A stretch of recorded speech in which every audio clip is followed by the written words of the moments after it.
2014 Kutztown University Golden Bear football on the radio voice of Kutztown University, KUR. Today's game is brought to you by KUR and the corporate partners of Kutztown University Athletics and is a presentation of the Golden Bear Network. Now, let's head live to the booth for all of the Kutztown University football action right here on KUR. Treasurer for Society of College Journalists. You are listening live from Memorial Stadium in Clarion, Pennsylvania, Clarion University, where today the 2014 football season comes to an end for the Kutztown University Golden Bears as Kutztown takes on the Golden Eagles of Clarion. Kutztown entering today's game with a record of 5-5 overall. Kutztown finished 5-4 in the Eastern Division of the PSAC. Clarion is 2-8 and finished 2-7 in the PSAC West. On the line today for the Golden Bears, of course, a winning season. If Kutztown can finish with a 6-5 record, head coach Jim Clements would be the first KU coach since the 1929 season to finish his first year at Kutztown with a winning record. Also, we'll see several seniors on both sides of the ball play their final collegiate game today. Certainly, although Kutztown celebrated its senior day at University Field, Andre Reed Stadium 2 weeks ago, this is the actual last game wearing the maroon and gold. Good morning, everyone. Matt Santos here at Memorial Stadium on a very cold day in Clarion. The temperature in the low 30s, the real feel with the wind kicking up in the 20s. I'm joined in the booth today once again by Kutztown University Athletics Director Greg Bamberger. And Kutztown comes off a very tough road loss last year, last week, a last-second heartbreaker to Shippensburg. Today, Greg, traveling across the state for the third time this year, wrapping the season up here on a very cold day at Clarion. Certainly the competition is going to be a very tough Clarion defensive line, but a weather forecast that's a little bit different than Kutztown is used to playing in during the heart of the season. Yeah, Matt, it's a little bit chilly, but not the wind that we had last week at Shippensburg. Actually, I was talking to some people before the game, and they think that the weather last week at Shippensburg was actually a little bit worse because of the weather. It actually felt colder. So as long as the wind doesn't blow, I think it'll be I don't know that weather's going to be a factor for these teams today. Well, it certainly will be for the fans as they are trickling in slowly here at Memorial Field today. Clarion, offensively, not a big threat. The Golden Eagles return 8 starters to their 2014 squad, and that squad has struggled this year. They are 15th out of 16 teams in the PSAC, averaging 273.2 yards. The running game is getting just about 86 yards, which is 14th in the PSAC. The passing game netting about 174.7 yards per game, which is 13th in the PSAC. On the other side of the ball, though, there are some really good players up front for the Golden Eagles. And I'm speaking in particular of the two-time 13 Football Gazette All-American, Julian Hauser. He's the defensive end. He was an All-PSAC West selection. They also feature Matt Shuey and Kwame Bell up front. And that's a tough tandem. They have done a good job against the run this year, but again, with their offense struggling, have been on the field quite a bit. On the other side of the ball, the Golden Bears have done well, Greg, when they've been able to run the ball 100 yards or more a game. And on a cold day like today, and with Chad Barton a little banged up, you would think Kutztown would want to get that running game going today. Well, I would think so. And again, in the conversations I usually have with Coach Clements every week, he always wants to establish the run game. And that's an important part of controlling the tempo of a game. And if we're able to establish that run game, which I know we're going to try to do again today, hopefully that'll allow, obviously, number one, the offense to stay on the field as long as possible, and ultimately you will get some touchdowns and keep that defense off the field. In some conversation I had with Coach earlier in the week about this team, he says defensive front-wise, they're comparable to Lock Haven. And Lock Haven, did a nice job defensively against us after the first couple drives in our game a few weeks ago. So he compares them to them a little bit defensively, and I think offensively they may compare also. As you said, they haven't had the greatest success this year on the offensive side of the ball.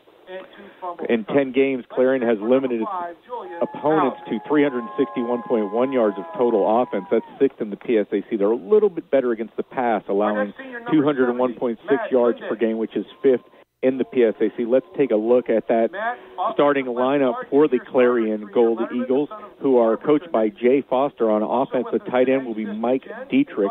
Up front, the left tackle, Shane Kress. The right tackle, Ryan Barrick. The left guard is Matt Kundick. The right guard, Tyler Edwards. The center is Josh Wiskman. The quarterback is Connor Simmons. His running back, Bobby Thomas. And his wideouts, Caleb Mancini, Jaron Moore, and Matt Lehman. Defensively, for the Golden Eagles, we mentioned Julian Hauser, the defensive end, along with Kwame Bell. They will also feature Matt Shuey at defensive tackle and Andrew Fragali at nose guard. The linebackers are Brian Palmieri and Rocco Yager. The cornerback, Corey Lauer and Miles Edmonds. And the safeties, Chris Liberto, Travis Day, and Corey McNamara. Let's take a look at the starting lineup for the Kutztown University Golden Bears, Greg.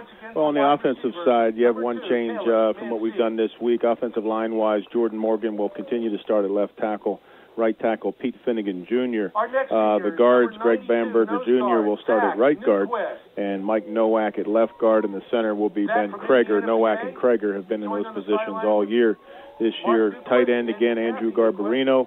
Wide receivers led by Kellen Williams, Cody Reed, and Anthony Kelly. We've been fortunate to call their names quite often this year, Matt, and hopefully we can do that again today. Quarterback, once again, will be Chad Barton. Starting running back today, James Wild Jr. James gets to start again because longtime starter this year, Darrell Scott, did have an injury a few weeks ago that's kept him out. On the defensive side, defensive ends, Mike Gallagher and Ronnie Tomasetti. Inside, you will have Zach Greenwald and Eric Condren. We will also see Tyrone Brown quite a bit, number 92. He does play quite a bit on the inside. Linebackers led by middle linebacker Sam Dugan, who has had just a fantastic senior year this year. Other linebackers being Zach Delp, number 46, and I guess it's kind of a linebacker. Kurt Kenny will be kind of an outside linebacker position. Corners, the boundary corner, English PA will be playing his last game today as a senior, and Daryl Mintz is what we consider the field corner. In the safeties, we list Drake Brumfeld as a weak safety and Jalen Nieves as a free safety, number 9. Kicking duties again today will be handled again by Alec Rosenfeld, who's been quite a pleasure to see come on this year as a walk-on freshman and has done a nice job as kicker, and he will handle kickoff duties again today. And, of course, Andrew Deutsch will continue to handle the punting duties. Yeah, you mentioned the 200 tackle club there for the Golden Bears. Kutztown's one of 8 teams in Division II with 3 current players with 200 tackles. The Golden Bears are also second in the PSAC and 7th in Division II with a 1.40 turnover margin. They've done some nice things under first-year head coach Jim Clements, who is looking to seal the winning season today. This is the 23rd meeting between these two teams, dating back to a 46-0 Clarion win in 1941. Clarion leads the head-to-head series by a tally of 15-7. Last year, a shootout here at Memorial Field. It was the opener of the season and ended up a 39-38 victory in favor of Clarion. These two teams have not met to wrap up the season since the famed 1980 year for the Golden Bears. Kutztown finished up with Clarion at home that season in the regular season, lost 17-14, and then on November 22nd traveled back here for that PSAC championship game, the first in school history. Clarion edged Kutztown in that game under Hall of Fame coach George Baldwin by a score of 15-14. Game time temperature, talked about that a little bit. Again, it is cold, and it doesn't look like it's right now 32 degrees. The real feel is 29 degrees. We did have some snow flurries out here coming out yesterday. Clarion is about 4.5 hours northwest of Kutztown by car up in the northwest part of the state in the Pennsylvania Wilds. It feels more like the middle of December than it does the middle of November up here. Now, snow is in the forecast, 1 to 3 inches, but that's in the long-term forecast for tomorrow.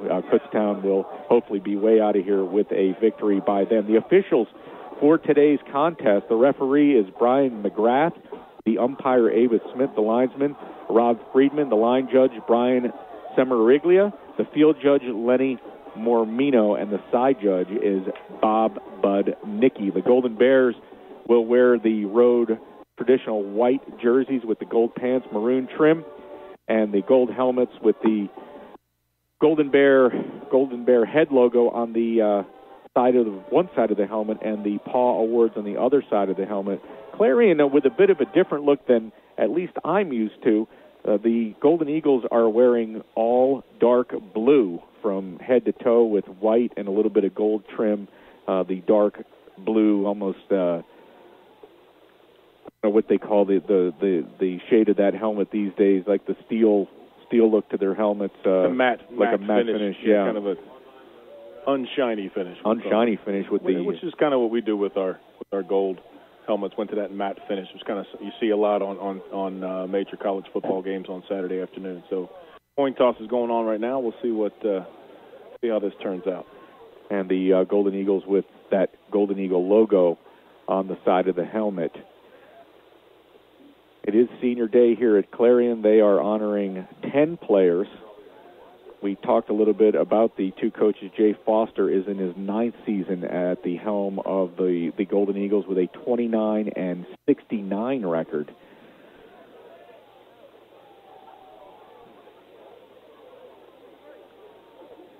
And if you're be interesting to see who wins the coin toss. The Golden Bears have won the coin toss, and here we go.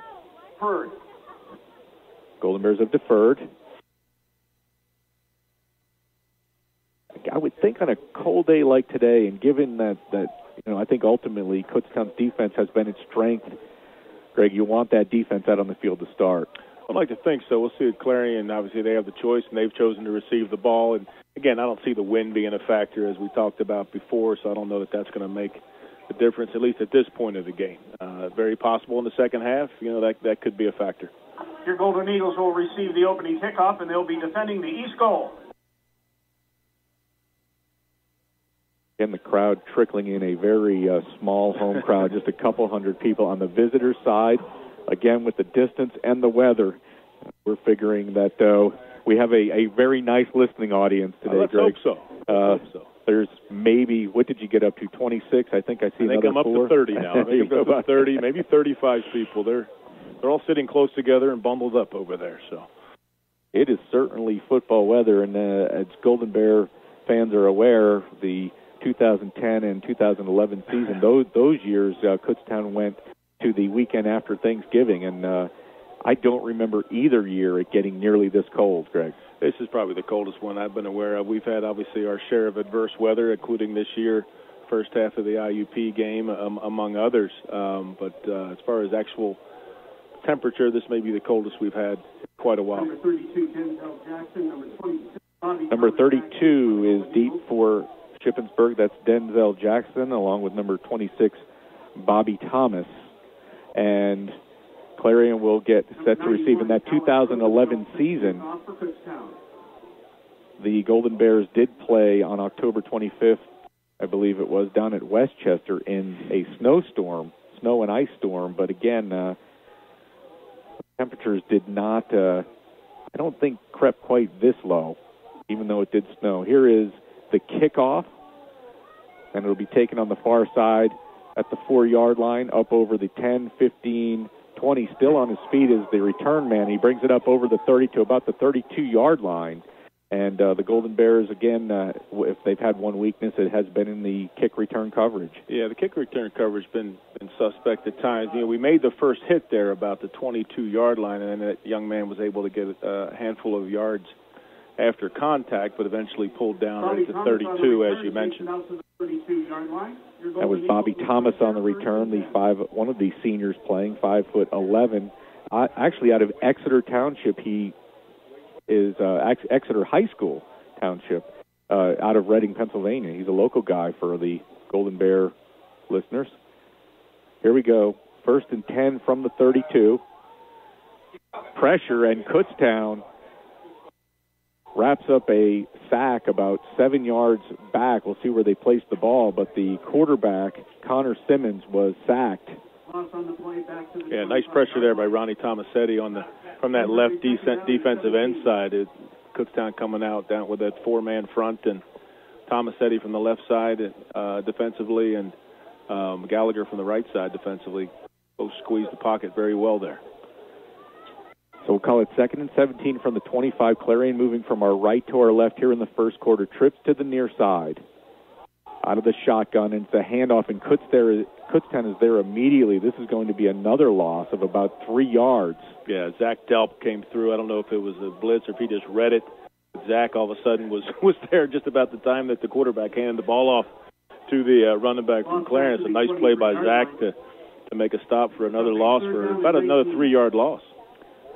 That was Bobby Thomas on the carry for the Golden Eagles, and now it's going to bring up a 3rd and long, 3rd and 19 to be exact, from the 23. And these were big, if you remember last week against Shippensburg. We struggled a little bit on 3rd down, at least in the second half. So 3rd down success is going to be big for the game today. Just a formation. Here's a complete pass on the near side that's way short of the first down. It's complete to number 80. That's Jaron Moorer. And Clarion will have to punt about 5 yards short of the stick. Yeah, that was a heck of a long ball. He threw it from the far hash, Matt, to the opposite side of the field. And even though it was only about a 15-yard play, that's about a 30-yard throw. That's a tough throw for a quarterback. But fortunately, we had the first 2 negative yardage plays to help out our defense here. So good effort by that Golden Bear defense to start things out here. And Cody Reed will drop deep. The punter for Clarion is Scott Ayers back at his 24. Gets away a wobbler. Reed will take it at about the 26. Breaks a tackle up over the 30, 35. Still on his feet, 40. Midfield and into Clarion territory on the right hash. The Golden Bears will go back to work on possibly the best punt return of the year. I was just thinking the same thing, Matt. I know Cody's been real solid as a punt returner, and the very first thing you want to do on a punt return is catch the ball, and obviously Cody has been able to do that all year, but that's probably the best return that I can think of so far this year. Puts us in real good field position to start this game out. 1st and 10 for the Golden Bears on the 46. Chad Barton has quietly had a solid season for the Golden Bears. I'm sure not for those of us who watch him each and every week, but around the league, he's climbed in the statistical categories. And here we go on 1st and 10. And Barton will hand it off to James Waugh, and Waugh takes it for about a yard to the 45. Yeah, just run that little inside zone play on the left side. And again, I know we see it so many times, and it's easy to say after the play continues, but after Chad hands it off, there's nobody near him. I'd like to see him keep it once in a while, but obviously we want to make sure he stays healthy, too. 2nd and 9 from the 45, double wing. Barton fires out, and it's incomplete, intended for Kellen Williams over at the 40-yard line. Williams has had a spectacular year for the Golden Bears as a sophomore. Absolutely. I mean, all those receivers at times have had just some great games, and that ball was thrown just a little bit behind Kellen. Kind of hit him on the left hip as over to the left side of the field there. So here's a big 3rd down and 9 for the Golden Bears from the Clarion 45. Trips to the near side, one receiver to the far side. Barton out of the shotgun. He's rolling to the near side, looking. He fires. A battle for the ball, and it may have been intercepted. It was by Clarion at the 40-yard line. Corey Lauer on the interception. Yeah, that's something right there. I mean, he had nice protection by the offensive line. I'm not sure why Chad got out of there, at least up front on the inside of the line. It looked like it was good protection. That's one of those, based on the field position, you like to see him just throw it away. Then we're sitting here and we're punting, and we can hold him down there maybe inside the 10-yard line. Unfortunately, he tried to force it in there, and their defensive back, number 7, Corey Lauer, made a real nice play on the ball for an interception for Clarion. So Connor Simmons, the 6'2 sophomore quarterback out of New Palestine High School in New Palestine, Indiana, will hand it off around the right side. This is Bobby Thomas, the Berks County product out of Exeter High School. And he's not going to lose yardage there. Yeah, great pressure so far by the defense. I mean, you've seen 3 out of the 4 plays that they've run offensively so far. We're inverting their offensive line. Our defensive line is pushing them back, and we're definitely inverting the point of attack, as you like to call it, and hopefully that can continue. Well, that forced him back 5 yards where he ran out of bounds on the far side, and it'll be 2nd and 15 at the 35. Slot to the near side, motion to the near side, working out of the pistol. Here is a handoff. Actually, it's the quarterback who's going to take it around the right side, Connor Simmons, and he gets back to the original line of scrimmage at the 40. Yeah, just running that read option out of that pistol formation, as you called it. It was well played there by Drake Brumfeld to come up and make the play for just a couple of yard gain, but puts him back to a 3rd and 10 situation. 3rd down and 10, 11:02 to go in the first quarter. No score, Clarion and Kutztown. Slot to the near side. Working out of the pistol, dropping back to pass. Now he is going to tuck it, carry it, 1st down and more. Midfield, 45-40. Chased out of bounds at the 35-yard line. A lot of speed there by Connor Simmons, the quarterback. Yeah, good pressure by the defensive line, but obviously we gave him a gap to get through, and it didn't look like we had anybody there available to spy the quarterback. As soon as he saw that gap open up, he just took off and was able to pick up a nice gainer. 1st and 10, Golden Eagles at the Kutztown 32-yard line. Working from the far hash, slot to the far side. Simmons back in that pistol formation with Bobby Thomas behind him. Here is the handoff to Thomas. And Thomas does push forward for positive yardage this time as he takes it for about 3 yards before he's brought down at the 29. I mean, probably similar to any offensive team, Matt, they're trying to establish the run just like we try to do. So, I mean, you see with most of their initial play calls this half so far, they are definitely trying to establish a run. I think there's only been one called pass play so far, other than, I guess that one was a called pass that the quarterback scrambled for a 1st down on. 2nd and 7, the ball at the Kutztown 29. Simmons back in the pistol. Play action, dropping. He fires it complete on the near side, and the ball is taken up over the 25 to the 24-yard line. That looks to be number 4, Darrell. Well, let's see. No, number 44 on the catch. That is Mike Dietrich, the tight end. Yeah, well played there by Jalen Nieves to hold him to a short loss or short gain. Still holding. They got roughly about 1.5 yards for the 1st down here. So it's a big down early in this game. Hopefully the Golden Bears can stiffen up here and force them to a field goal attempt, I guess, at worst. 3rd and 2 from the 24, back in the pistol. Here's a handoff to Thomas, who has the 1st down as he takes it down to the 20, and Clarion is still on the move. Yeah, I don't know if they've called a lot of different plays so far. I know they've only run about 6 or 7 of them, but a lot of them all just seem to be that read option, just trying to establish that run, and obviously the big scramble by the quarterback has put him in some good field position here. 1st and 10 at the 20, a double wing this time for the Golden Eagles, with Simmons working again out of the pistol. Thomas behind him. Here is it looked like he was going to hand it off to Thomas, and he kept it himself, did Simmons, and Thomas said he was there to throw Simmons for a loss of a couple of yards. Yeah, I've said it a couple times. I mean, it's that read option, and he was looking right at Tomasetti, and he thought that the best thing to do would have been to keep the ball, where obviously hindsight's 20/20. He probably should have handed it off because Tomasetti was right there to make the play for about a 2-yard loss.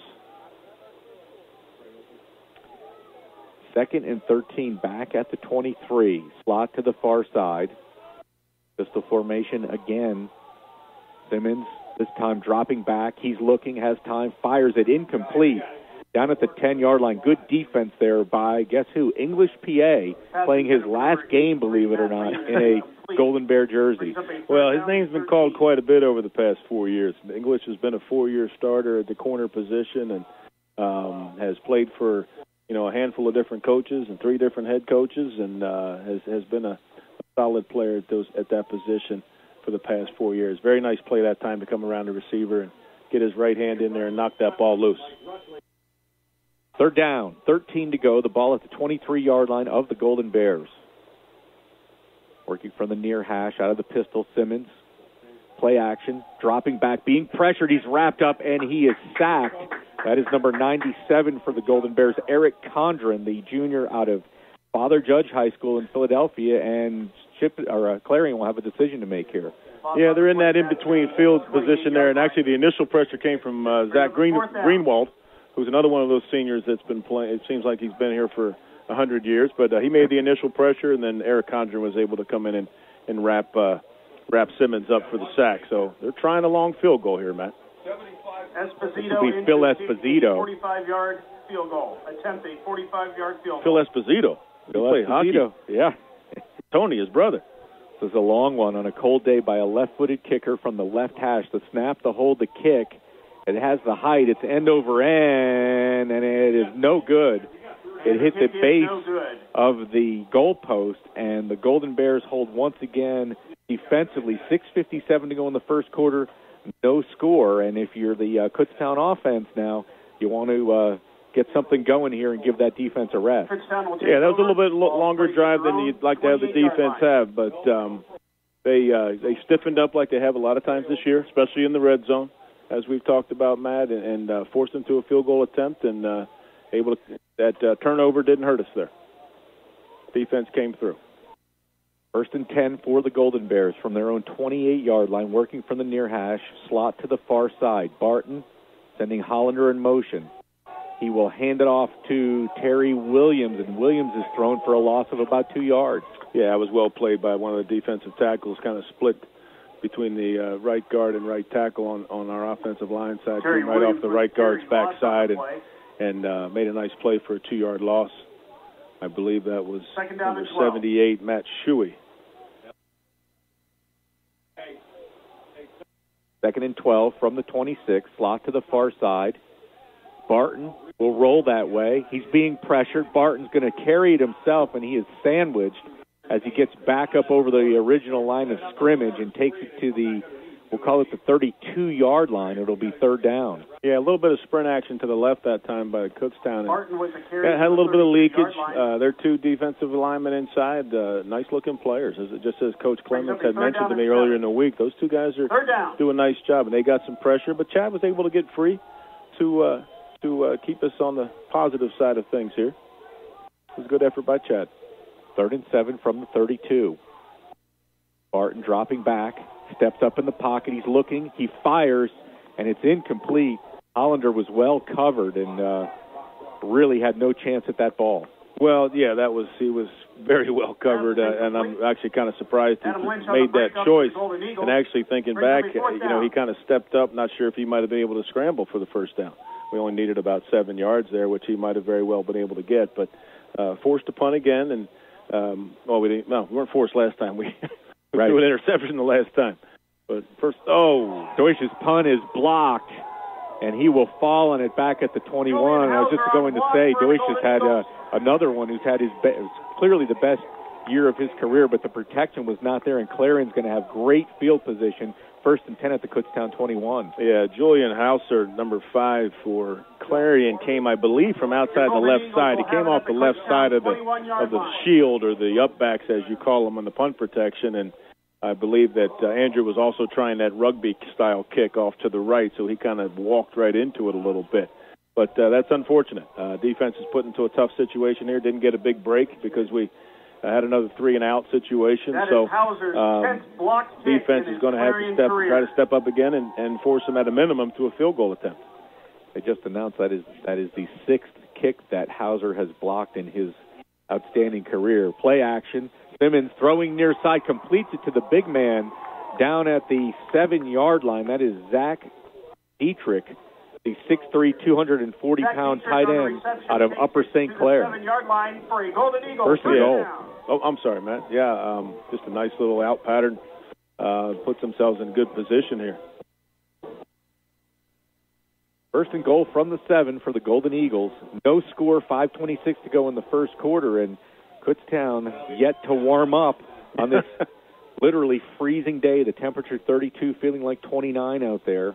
Here is Simmons handing it off to Thomas, right side, and Thomas is tripped up down about the 5-yard line. Yeah, nice defensive run support by free safety Jalen Nieves. Came up and made that play right past the goal line. Carry, gain of 1 on the play. Second and goal from the 6. So it'll be second and goal from the 6 after a gain of 1. Clarion, if you're just joining us, with a 2-8 record on the year. The Golden Bears at 5-5. Kutztown looking to secure a winning season with a win today. Here is a handoff, and into the pile goes Thomas. He takes it down over the 5. Yep, now we're sitting here at a third and goal situation. Again, defense has done it so many times this year. If the defense can just stiffen up here, force them to another field goal attempt, that's a win for the defense. I mean, you throw your defense out there to the 20-yard line, 1st and 10 after a block punt. A field goal attempt by the offense is a definite victory for the defense, and we've done it so many times this year, so hopefully we can see that again. Here we go on 3rd and goal. Slot to the near side. Simmons, play action, fires over the middle and completes it for a Golden Eagle touchdown to his tight end, Mike Dietrich. Yeah, just a little inside seam route. Just got right inside the free safety there, Matt, over the middle of the field. Looked like Simmons was staring at him the whole time, so I think there wasn't any read or anything. That's exactly what they were looking to do, and nice throw and catch by Simmons and Dietrich. The extra point attempt by Phil Esposito out of the hold of Jordan Craddy. The kick is up, and it is good. 3:52 to go in the first quarter. Your score, the Golden Eagles of Clarion University 7, Kutztown nothing. You're listening to Golden Bears football on Kutztown University Radio, KUR. KU football fans, did you know that all purchases made at the new KU campus store benefit KU students? The campus store is a division of the nonprofit affiliate of Kutztown University, KUSSI. Surplus from KUSSI's operations is given back to students in the form of scholarships, student activities, and campus athletics. From improved textbooks options to KU apparel and gifts, KU Campus Store is your source for everything KU. We are back at Memorial Stadium. Clarion taking advantage of a Kutztown University blocked punt, driving it down and taking a 7-0 lead here. The Golden Bears offensively have not been able to do anything, and they clearly need to thaw out, warm up, and get things moving here before they find themselves in a hole. 7-0 now in favor of the Golden Eagles. The big thing right now, Matt, is other than having a nice kickoff return here, is let's get a first down. Let's get a first down. Let's just hold on to the ball, give our defense a break, and see what we can do offensively in a positive note, and at least switch the field position a little bit here.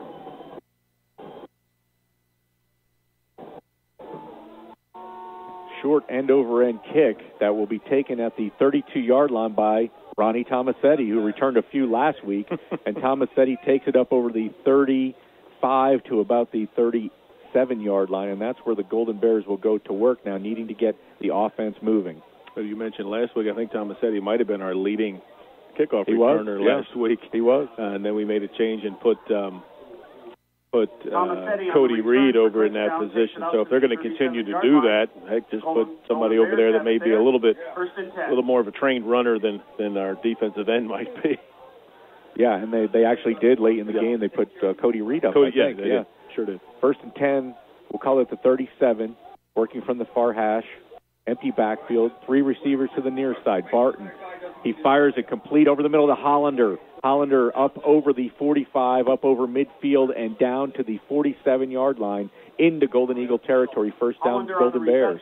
Well, besides getting that first down, which is what we said was our goal in this drive, the other thing that they did right there is they threw it quickly. Chad, it was basically a three-step drop from a shotgun formation, and there's only a couple of reads Chad's looking at, and snap, take a look, and get rid of it, which he did. It's a nice play. Now with two backs, he'll hand it off to Terry Williams, who has room on the left side, and he breaks it free. 30, 20, 15, 10. Terry Williams in for the Golden Bear touchdown. Well, that's a different offense than we saw in the first two drives, Matt, that's for sure. And nice job setting some tempo and getting the ball to Terry. Terry, as we've seen this year, has had just some great runs. And if I'm not mistaken, is our leading rusher. He sure is. And has had just a real nice year. So just a nice little inside zone, and he cut it back to the left side, and there was nobody there, and it was just a foot race to the end zone. So nice job by the offensive line. Nice job by the offense to get that touchdown back, and let's hopefully they've warmed up a little bit now. Alec Rosenfeld, who certainly could be argued for as the Golden Bears Rookie of the Year, hits the extra point and makes it 7-7. We're all tied up. 3:17 to go in the first quarter. You're listening to Golden Bears football on Kutztown University Radio, KUR. Americans enjoy 7 billion hot dogs between Memorial Day and Labor Day. But the great taste doesn't stop there for Kutztown University Golden Bear sports fans. Burke's hot dogs can be purchased at KU Athletics concession stands throughout the fall, winter, and spring. In addition to Frank's, Burke's offers a large selection of delicious Burke's branded hams, ring bologna, sausage, bacon, and deli meats, including ham, roast beef, and turkey breast. The Burke's brand is built on a long-standing tradition of providing excellent product quality and superior customer service. So the next time you're at the store or at KU for a game, choose Burke's, the official hot dog of KU Athletics. We're back at Memorial Stadium, where the Golden Bears have answered Clarion's score with a 47-yard touchdown run by Terry Williams. We're all tied up at 7. And as you mentioned before we went to break, Greg, that series looked completely different from the first two. It was very quick decision-making, the pass for the first play and then hitting the hole really quick by Williams. Yeah, we changed a little tempo there. You have these no-huddle offenses that you see today. You see different kinds of tempo. You see basically regular tempo where you're huddling on the line of scrimmage. Other times it's like a hurry-up mode. Here's a return by the Golden Eagles. It's going to be another decent return that's brought out over the 25-yard line to the 27. And that's where the Golden Eagles will go back to work. We're tied at 7 with 3:11 to go in the first. Yeah, nice stop there by Kurt Kenny, the redshirt sophomore safety out of Susquehanna High School. Made a nice play on that. Good first hit. That's the kind of coverage we need to have every time. Wasn't bad. First and 10. Thomas on the return. First and 10. Golden Eagles on their own 28-yard line. Simmons, who has a touchdown pass so far in the day, will work out of the pistol with Thomas behind him. Slot to the near side. Here is a handoff to Thomas, who breaks several tackles. He takes it off the right side, and he'll be down at about the 33-yard line after a gain of 5. Yeah, obviously their base formation in the running backs is that pistol formation, in which you can do so many different things out of that. Basically an eye tailback standing behind a shotgun quarterback, which we now commonly refer to as the pistol. Made famous, at least from my perspective, by Nevada, Colin Kaepernick and that crew out there, longtime coach Chris Alt. Here is a completion on the right side for a first down to, once again, Zach Dietrich, who seems to be a pretty formidable target out there for Simmons. You bring up Coach Alt and the University of Nevada and Colin Kaepernick. Obviously, that brought it to the forefront for most football fans, but when you think about it, it is a nice formation because you have no idea defensively whether he's going right or left. When that back is one side or the other, you have a predetermined idea. Thomas on the carry. Off the right side, he breaks a couple of tackles, and he'll have a few up to the 40, we'll call it the 43-yard line, a gain of 2. Yeah, he broke a couple of tackles in the backfield. I think Thomas said he was in the backfield and had an arm on him and trying to arm tackle. And Thomas is a nice little strong runner, so he's not going to go down by an arm tackle. So we've got to do a better job of wrapping up on those first hits. So we'll call it 2nd and 9 at the 42. Slot to the near side, working from the far hash out of the pistol. Simmons hands it off to Thomas. Thomas with a seam off the right side this time, and he takes it up close to midfield. It'll be 3rd and short. Yeah, big down right here for the defense. If we can get this stopped, obviously they'd be in a punting situation. That's really what you want to see out of your defense right now. Even though we scored on that last drive, we really didn't give the defense a chance to rest with a 2-play drive. So, but hopefully they can come up and make a big play here. And 3rd and 1's kind of tough. I mean, that favors the offense, of course. But that would force them in a definite punting situation, and they can get themselves off the field again. 3rd and 1, midfield. Working out of the shotgun. Simmons dropping back, fires it out near side, incomplete. He was looking for Dietrich. And what do you do here? Clarion's going to send in the punting unit. Interesting call there, as well as they were running the ball. You read my mind, Matt. I was thinking the same thing. Seriously, I was thinking, okay, if I'm them and I've had a little bit of success running the ball in that drive, I mean, 1 yard, right? And they've broken a couple tackles, give it to them. And then you're sitting in a situation where it's 4th and 6 inches maybe, or if they don't get it, or you're only talking about a yard. And as things were going, they kind of did us a favor by calling that, and it was a poorly thrown ball, in my opinion, by the quarterback. Scott Ayers in to boot it away, standing back at his 36. A nice punt. Chases Cody Reed back. He calls a fair catch inside the 10. And with 36 seconds to go in the quarter, we're tied at 7. Flag on the play. We have a flag on the play, but the Golden Bears getting set to go back to work offensively. Yeah, well, if it hurts, it's going to knock us 4 yards back, holding on the defensive punt return team. So that'll put us back at about the 4-yard line coming out. So not a huge penalty for us, but we've got a long way to go to try to take the lead in this game.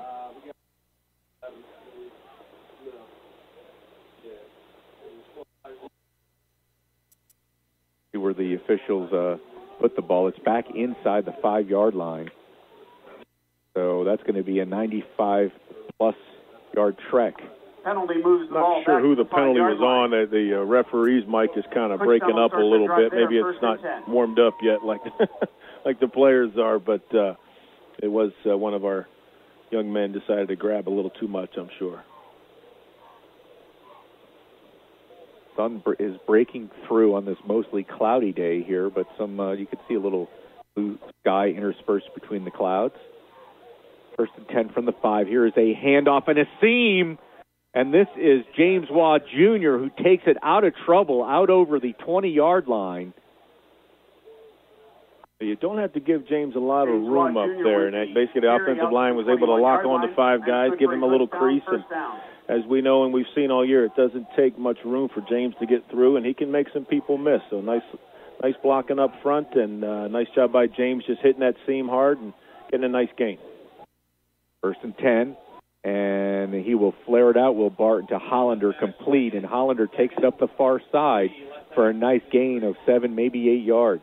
I'll tell you, Hollander's been another one of those freshmen this year, like Rosenfeld. That absolutely. You really didn't know much about him coming in. Obviously with our coaching change and everything, we really didn't have a good idea with our incoming recruits. And Hollander has been a young man that has just fit right in to what we do offensively, and featuring our receivers. And I look forward to really watching him the next 3 years.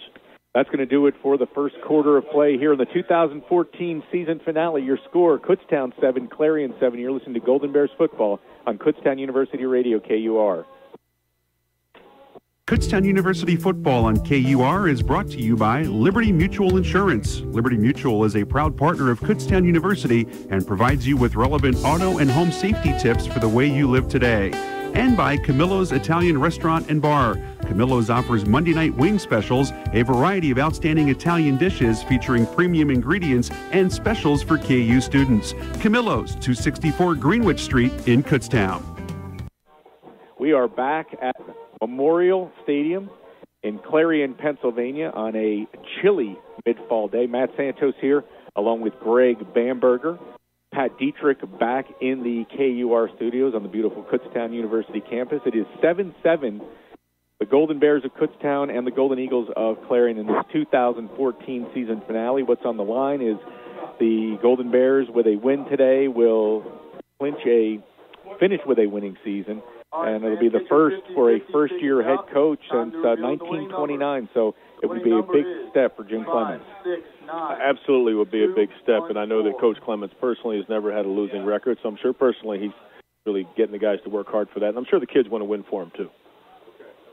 Second down. Here's a handoff and a big seam off the right side for James Waugh, who takes it up over the 40-yard line to the 41. A nice gain. Nice game. The offensive line just locked on and kept their feet running, and as long as you stick onto a defensive lineman, Matt, they can't get free for that tackle, and that's what you saw that time. And James did a nice job of just feeling his blockers and going off the left side for a big gain. 1st and 10. It's at the 42-yard line of the Golden Bears, working from the near hash. Kutztown moving from right to left here in this second quarter. The pass is complete to Nathan Hollander, who takes it forward for a couple of yards. And as we were discussing, another rookie who has made a big difference is Nathan Hollander. He and Rosenfeld are two that definitely are on that Kutztown University football team Rookie of the Year ballot. Absolutely. Two freshmen have definitely made an impact. 2nd and 8. The ball at the Golden Bears 44. Barton, he fires. He completes it up near midfield, and the ball is taken down to the 46-yard line. 1st down, again, Nathan Hollander. Well, I think what we've seen out of the offense these last two drives, you've seen a change in tempo. We've gone to a hurry-up tempo as opposed to just huddling on the line of scrimmage, which is two different things. And we definitely have taken the momentum of this game at this point. So especially if we can finish this drive again. This one started at the 5-yard line, if you remember. Absolutely. 1st and 10, the ball at the 46-yard line of Clarion. Here is a handoff. This is Waugh. Waugh spins down to about the 42-yard line. That'll be a gain of 4. Again, in case you're just joining us, temperature at kickoff, 32 degrees. Real feel is 29 degrees, and it hasn't changed a whole heck of a lot. I don't know that it's going to, Matt. It's a cold day, and clearly a contention for the smallest Kutztown University crowd at an away game that I've seen in years, Greg. It is just not great weather for being outside. Here's a pass complete to Reed on the near side. Reed takes it for a 1st down over the 30, down over the 25, and he's brought down to the 24. Yeah, good decision-making by Chad. I know the first couple of drives was, we just needed a little wake-up call, I believe. And also with a 12 o'clock kickoff, just like last week, it's the earliest kickoffs of the day. So these guys are up by 7 o'clock in the morning. I know that may sound a little bit odd, but they're not used to that. They're not used to that. They got to get up. They got to get ready. They have breakfast at 8 o'clock in the morning, 4 hours before the game. And so it's an early morning. So it took us a little bit to get the blood flowing here. Here we go. Here's a flip to Waugh, who takes it off the right side and takes it down to the 20-yard line. This will be a gain of 4. I'll tell you, that was well defended. That may not sound like a good thing to say after we gained 4 yards, but they had two defenders out there ready for James, but he made a heck of a cut off his right foot, cut it right up inside those two defenders for a 4-yard gain. Clarion was right there, but James made a nice individual athletic move to make something out of nothing. 2nd and 6 from the 20-yard line of the Golden Eagles. Barton with time. He's back. He fires and throws it behind his intended receiver down at the 10-yard line. That was Anthony Kelly. Yeah, what we've seen also these last couple of drives, obviously the one drive is just a 2-play drive, but this drive was a lot of mixing up, a lot of diversity. Okay, we got the little bubble screen going. We're running the ball a little bit, throwing some quick pass, throwing some longer pass. So obviously that keeps the defense definitely on their toes. 3rd down and 6 at the 20. The intended receiver that time was actually Brett Fox. Empty backfield. Trips to the near side, working from the far hash. Barton back, steps up. He's being pressured. He's going to run with it. Barton has the 1st down as he gets it down over the 10-yard line to the 8. Yeah, nice job by Chad. That's kind of what I mentioned earlier about on that 3rd down play where he could have done that earlier, that one drive. We wouldn't have had to be forced to punt, and then they end up blocking it. So nice job by Chad. He didn't see anything, tucked it, got the 1st down. Now we're sitting here 1st and goal on the 8-yard line.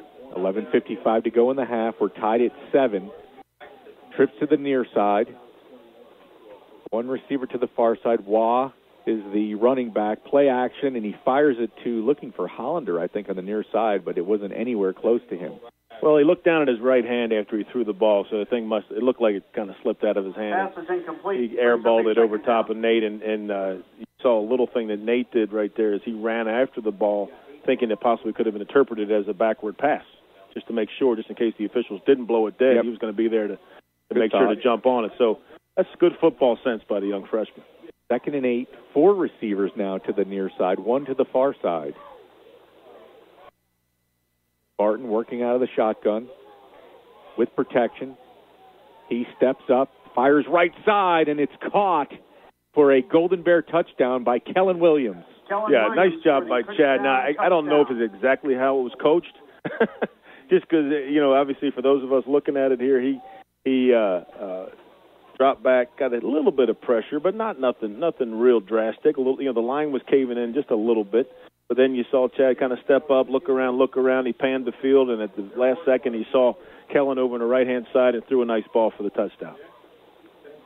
Alec Rosenfeld, who's second in in Division II in field goal percentage, hits the extra point. 11:38 to go. Your score, that makes the score is Kutztown 14, Clarion 7. You're listening to Golden Bears football on Kutztown University Radio, KUR.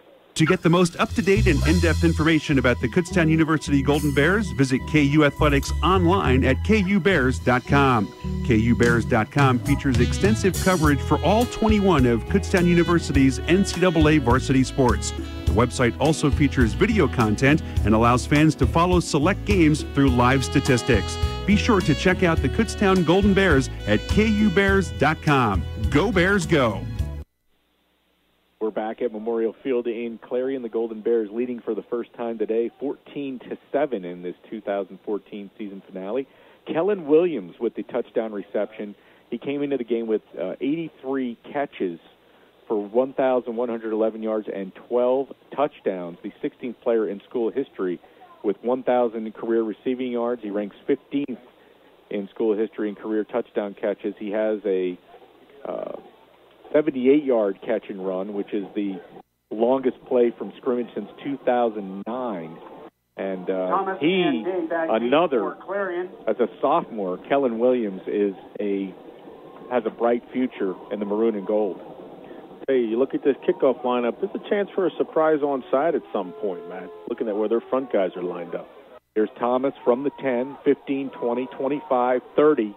And Thomas is going to give the Golden Eagles decent field position, trailing 14-7. Yeah, coverage has been better the last couple times. They're not breaking any tackles. We just ball's kicked kind of low, so it turns into a returnable kick. But good Thomas coverage that time by the coverage team. 34-yard line. Your Golden Eagles have it there, 1st and 10. But what I was just saying a minute ago, you look at their kickoff return team.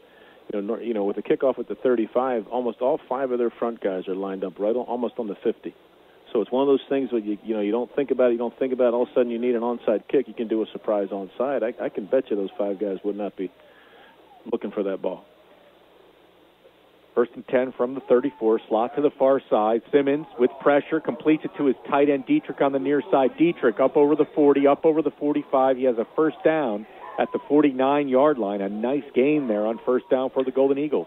Yeah, good pressure by the defensive line. I mean, as soon as Simmons threw the ball, he got hit, but there was really nobody near the tight end. I don't know if that was a coverage breakdown or what, but he had nobody within 3 or 4 yards of him, and he was able to complete it, and they got a nice gain. 1st and 10 at the Clarion 48, slot to the far side. Working out of the pistol is Simmons. Hands it off. This is Thomas, and Thomas is wrapped up immediately by Mike. Well, let's see, who is that? Eric Condren? Yep, Eric Condren came through underneath and made a nice play on Thomas for about a 4-yard loss. He has had a real nice year this year. At times, he's one of those players that's 6-footer, 6'1", but he's able to get under some of these big guys and he's got a real high motor. Plays hard, plays real hard. 2nd and 12 back at the 46. All of the teams from the East playing out here in the West. Of course, the PSAC championship is not too far away from us, as Bloomsburg is playing at Slippery Rock this afternoon. Simmons going deep down the near side, looking for Dietrich, incomplete. English PA is on the coverage, and Bloomsburg actually was in Clarion last night, I understand. Greg, I don't know if they were having a team meal or if they actually stayed in Clarion on their way to Slippery Rock. I don't know where they stayed, but they had their team meal actually in the same hotel we were staying in the Holiday Inn here in town, the Holidome area. They set up a nice meal. I believe the hotel that Bloomsburg stayed in did not have full-service facilities, so they took advantage and had a nice meal for that team. I didn't see any of them, but I know they were in last night having their meal in the same hotel we stayed in last night. 3rd down and 12. 4 receivers, trips to the far side. Simmons dropping back, being pressured. He dumps it off. It looked like they were trying to set up a screen. That was Thomas who dropped the ball, and it will be 4th down. Yeah, great pressure again by Condren up the middle. Now, of course, it was a screen pass, so a lot of times the offensive line is not, that's just kind of a little hit, and then you get out in front of the screen. But obviously Eric just, they didn't really get in front of him at all, and he forced the quarterback to a bad throw that Thomas was not able to handle. And even if he did, I think that I believe it was Zach Delp might have been out there to Cody Walton. I'm not sure which one it was. One of our linebackers was out there to make the play on him, even if he did catch the ball. Ayers to punt it away. Reed is deep. Another decent punt that chases Reed back to the 10. Reed stumbles and brings it up over the 15 to the 17, and that's where the Golden Bears will go back to work. This Clarion Athletic Complex is actually on the west side of the town of Clarion. The campus is on the east side. And out here at this complex, you have the football facility as well as a practice facility. Looks like baseball and maybe softball in the distance. So for the students to get, it's just certainly walking distance through town. It's not a lot bigger than the town of Kutztown, to be honest, in terms of getting from one side to the other. But, again, the weather certainly a factor today as we have a small crowd watching this season finale. Here's a pass complete out on the far side, and it is going to be close to a 1st down for Cody Reed, who had a great game last week at Shippensburg. Yeah, he did, and actually I was just thinking just that, as Cody's obviously been in a situation to make a few plays today. And again, I think what you've seen here so far the last 3 days, you see our tempo changing on offense. We're doing a little hurry up, and that really has put Clarion's defense on their heels. 2nd and 1 from the 27. 2 receivers stacked to each side. Here is a handoff up the middle, and it looks like it's going to be a 1st down to the 30. Yeah, I believe. Yeah, we did gain just a couple yards in there. It wasn't a whole lot in there, but it was a nice little gain. Terry Williams on the carry. 1st and 10. The ball at the 30-yard line as the sun breaks through once again here at Memorial Stadium. Trips to the near side, empty backfield. Barton back. He completes it over the middle. 40, 45, still on his feet. It's Cody Reed. 50. Into Golden Eagle territory, and he's finally brought down at the 43-yard line. A nice gain by Cody Reed. Yeah, Chad actually took one right in the chops there after he threw that ball. Chad Barton, that is, our quarterback, had a defensive lineman got through. I believe that was number 92, Zach Newquist, big 300-pounder for Clarion, hit Chad right as he threw the ball. But, hey, he stood in there, took it in the chops, and he got a nice completion to Cody. 1st and 10 from the Clarion 43, 8:52 to go, 14-7 Golden Bears. Here's a handoff to Terry Williams, who bounces off the line and then runs quite a distance backwards, and he's brought down back at the 46-yard line of Kutztown. Well, I kind of wonder where the forward progress rule came into in the play there. I'm a little surprised the official marked him back that deeply. He got hit right about the line of scrimmage, and then normally you see that forward progress come into play there, but that was about a 10-yard loss for the Golden Bears. So it'll be 2nd down and 20 back at the Golden Bear 47. Empty backfield, trips to the near side. Barton back. He fires. Oh, incomplete. Out of the outstretched hands of Cody Reed. Got a flag over here on the left side. I don't know if that's going to be offense or defense interference. I don't know what. It was away from the play. So if anything, I won't try to guess here. We'll see. We're looking at our sideline, so it looks like it's a holding penalty on Clarion's defense. Holding, 25 on the defense. Automatic first down.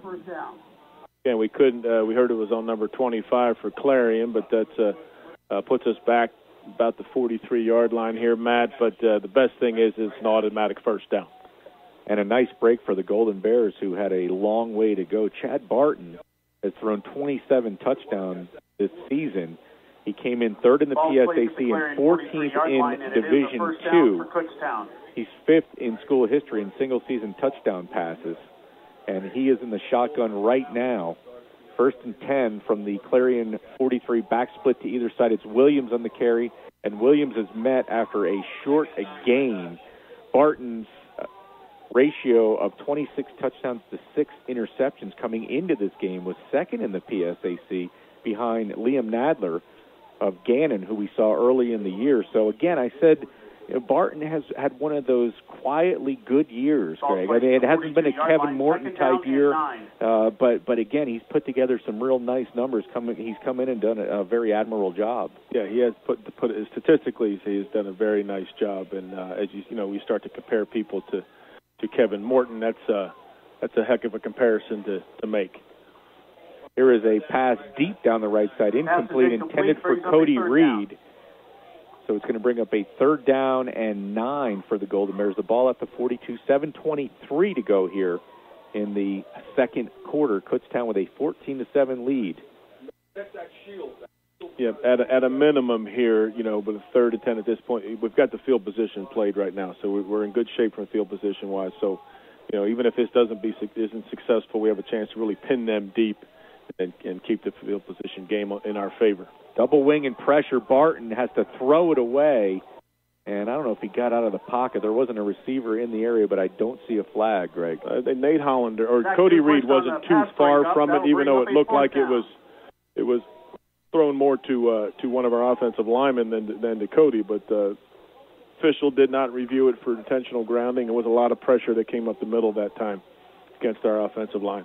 Junior punter Andrew Deutsch leads the PSAC with 22 punts inside the 20-yard line. He'll try for another here, and he's going to get it as a fair catch is called for back at the 10-yard line. And another guy who has come a long way over the years. Deutsch has done a really nice job punting this season. He has. I mean, he was thrown into it a little bit last year, I believe, and we won't talk about our kicking woes last year. That was something that we really did struggle with as a team. But now that Andrew is just focusing on punting, he's done a great job. He can do the rugby-style kicks. He's able to, with the wind, he can really catch that wind and let that thing go. So he's definitely been a very positive facet of the Golden Bears this season. 1st and 10, Golden Eagles. Garbed in the all dark blue uniforms today. Here is a handoff up the middle to Thomas, which is going to pick up about a yard. 2nd down. Again, here's a great chance with the field position, especially getting down towards in the second part of the second quarter here. If the defense can come up tough and they can hold them to a punt here, then we've got that good field position again and, figure a few things out offensively and see if we can put some more points on the board before the end of the half. Simmons fires incomplete. On the far side, on the coverage for the Golden Bears was number 33, Kenny Williams. There is a flag on the play. Gage Clark was the intended receiver. Very late flag, Matt. Came from center field there. I'm not sure why. Extremely late flag. I saw that play, and, that play was over and no issues until this one person decided it was a penalty. Coach Clements, I think, is not real pleased with that call. That call came from the back judge. It was 25 yards away. So Coach Clements is voicing his opinion to the back judge at this present time. Not pleased with that call. So it'll be 1st and 10 Clarion at its own 17-yard line, trips to the near side, one receiver to the far side, out of the pistol. Here's Thomas on the carry. He has room, dodges one tackler, flag flies another as he takes it up to the 30, close to the 1st down marker. Flag on the play. Well, I saw the same thing, as did the 4 coaches that are in the room with us here, Matt, and Tomasetti just got taken down by the right tackle from Clarion. This will definitely be a holding penalty on the right tackle for Clarion, who had a nice tackle on Tomasetti, our defensive end. We could all see that plainly, including the 4 assistant coaches that are sharing the room with us here. Without a doubt, that was, I don't see what the discussion is. It seemed pretty cut and dry on that one.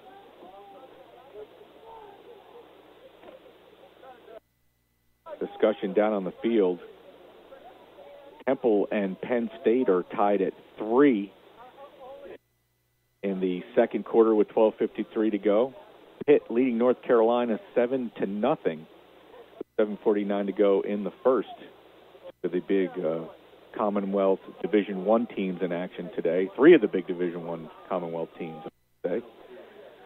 The officials' mic, I guess, has gone all the way out, so I'm not sure. We have 2 fouls on Clarion, Matt. There was a personal foul and a hold. I'm not sure what they're enforcing without his explanation. I don't really know. I just know that the Clarion offense is walking all the way back. It looks like the ball is going to be placed on the 5-yard line. So good situation for Kutztown right now. Yeah, I heard just mention that score for Penn State Temple. That's one of those games that, Penn State's really not, they're having a decent year, but it's, they played a lot of close games, and Temple, one of my alma maters, I'm hoping they can come up and surprise them. And it wouldn't surprise me if they do.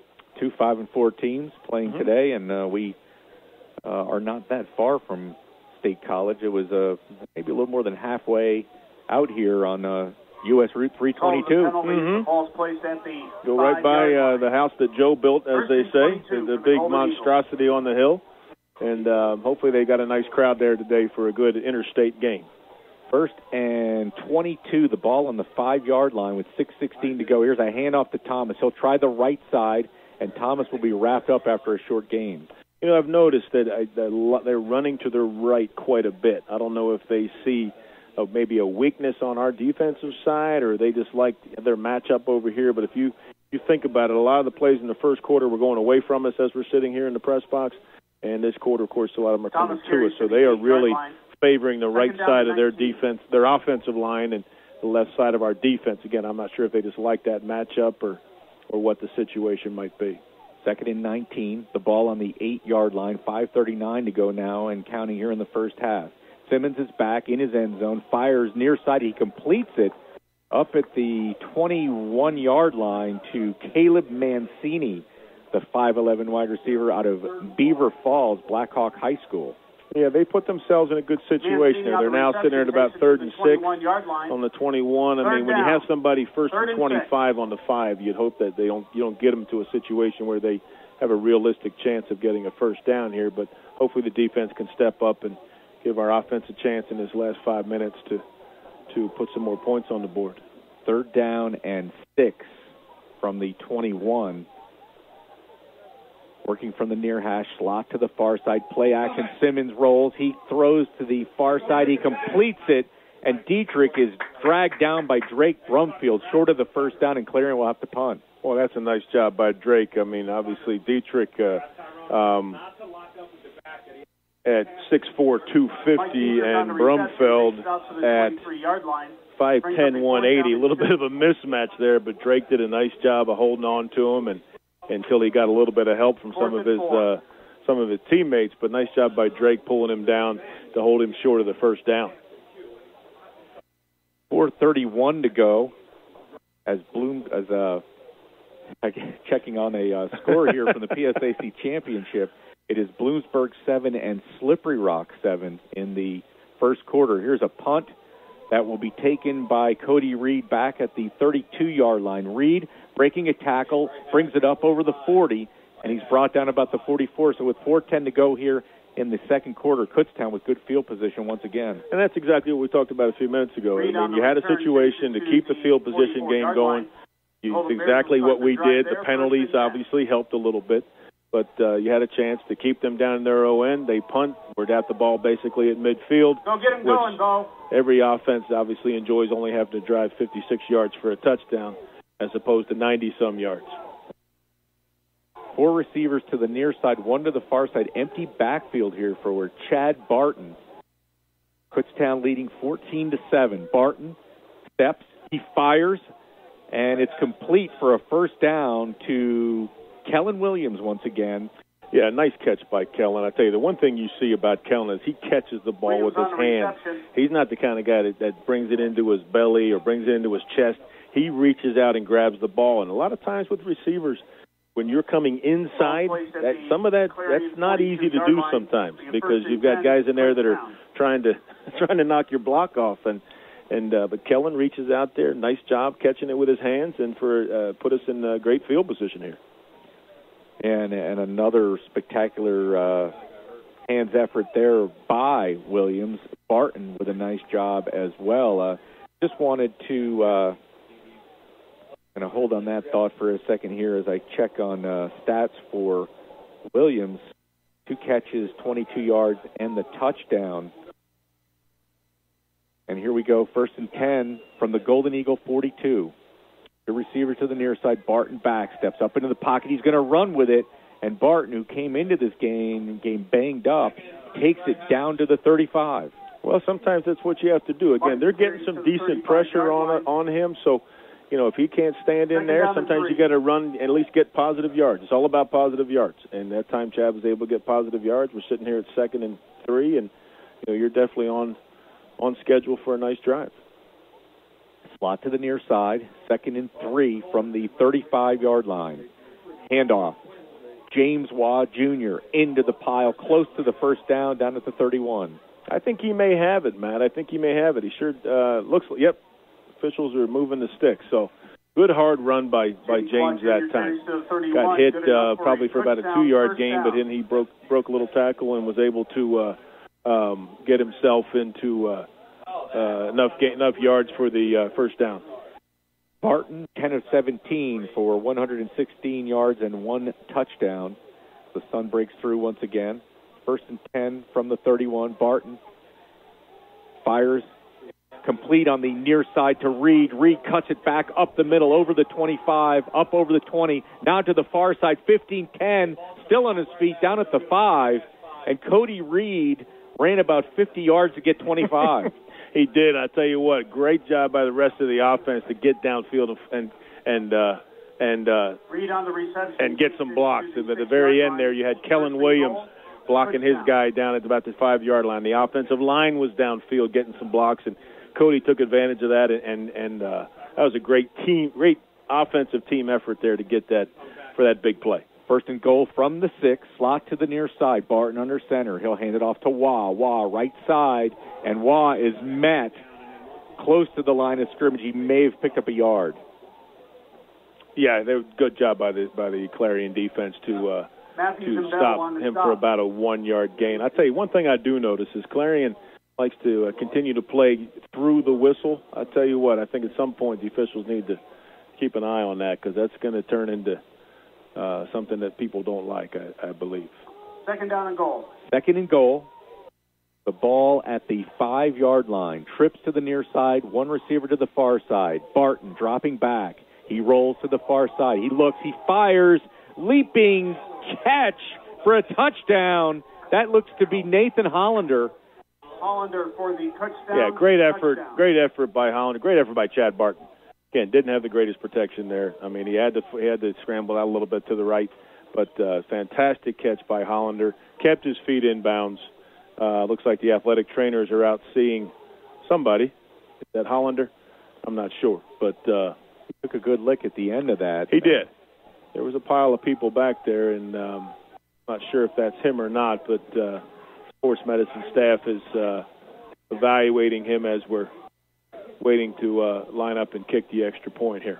That is Nathan Hollander, the leading receiver on the team, as Rosenfeld comes in to attempt the extra point.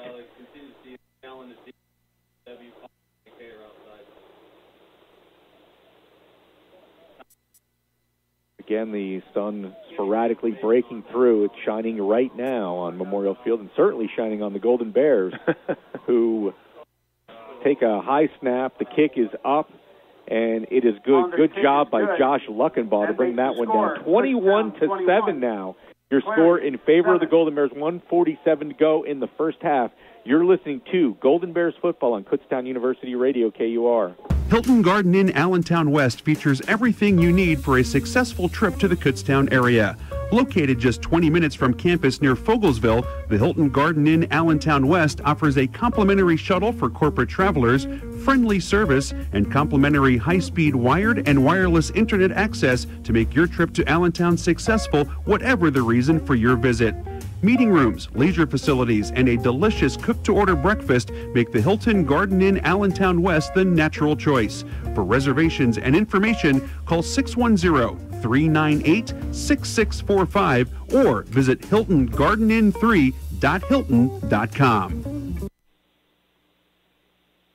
Well, the small crowd has been silenced here at Memorial Stadium as the Golden Bears have scored 3 unanswered touchdowns to take a 21-7 lead on the Golden Eagles of Clarion with 1:47 to go here in the first half, this 2014 season finale.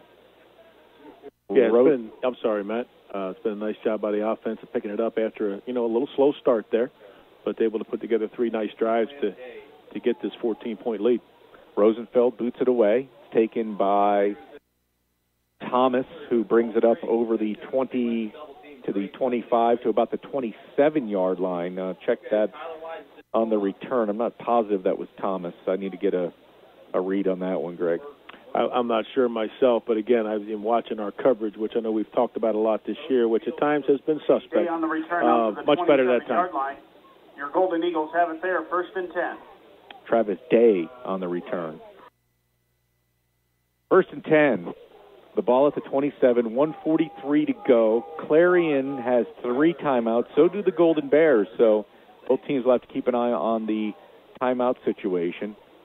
Kutztown creeping those linebackers into the gaps. Here is a complete pass, a flare on the near side to the running back, Thomas. Thomas with a nice gain on first down as he takes it up to the 36-yard line. It'll be second down and 1.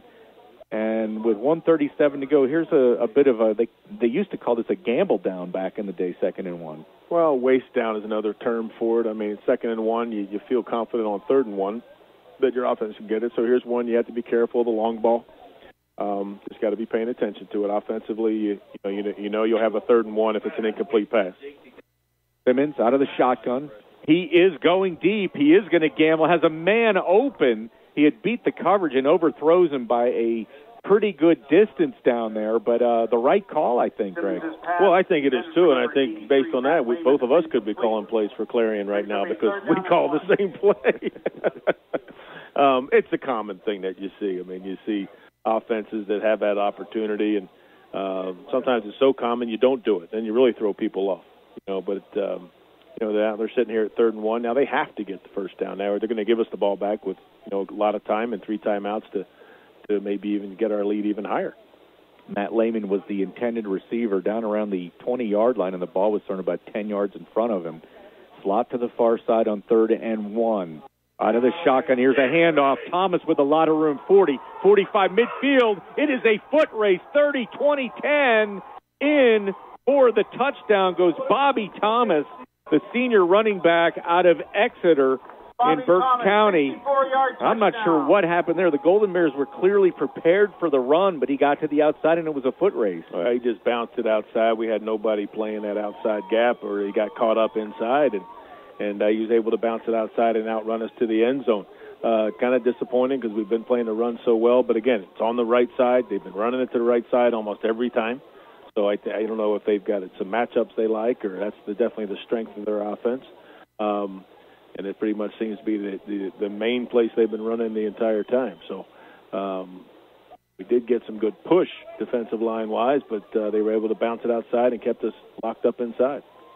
The kick is up, and it's good. So the Golden Eagles go for the home run on the pass on 2nd and run. They get it on 2nd and 1. They get it on a 3rd and 1 run around the right-hand side, and your score with 1:20 to go here in the first half is 21-14.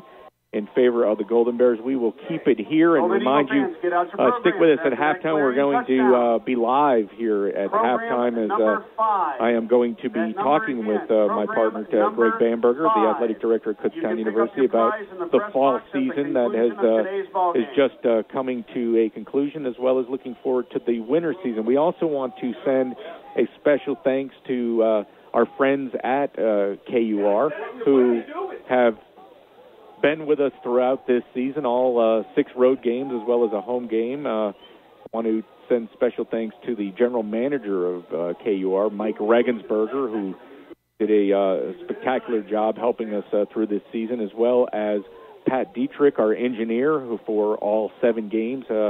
Pat will be graduating in December, and we wish him the best in his future.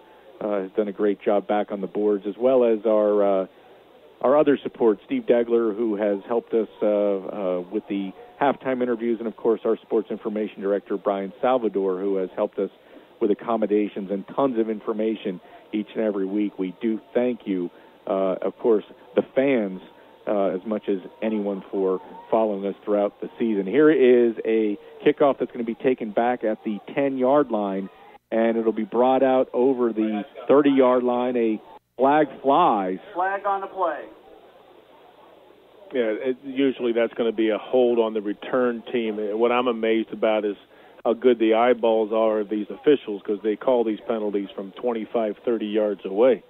I'm not sure what the call was, but what I said, it's a block in the back on one of the Kutztown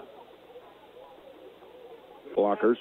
It was Eric Serenkowski on the return, the redshirt freshman out of Schuylkill Valley High School. Yep, local product. I used to watch him in high school a little bit, as it's a competitor of the Berks County school that both our children had gone to. Well, you still have some there. I do, yeah. The ball is actually, my flag football team got to play against Eric Serenkowski in flag football, Greg. And just to give Fleetwood a quick shout-out, they unfortunately lost in their Eastern Conference Championship last night, but they had another good, successful football season for what's basically still a new football program for the most part. 41-38 to Blue Mountain in overtime. It sounded like a barn burner. 1st and 10 from the 15. Barton dropping back. Barton with time, fires it complete to Kelly, who brings it up over the 20, close to the first down at the 25. Yeah, good protection that time. Okay, now we've got people talking here. We got flags flying everywhere.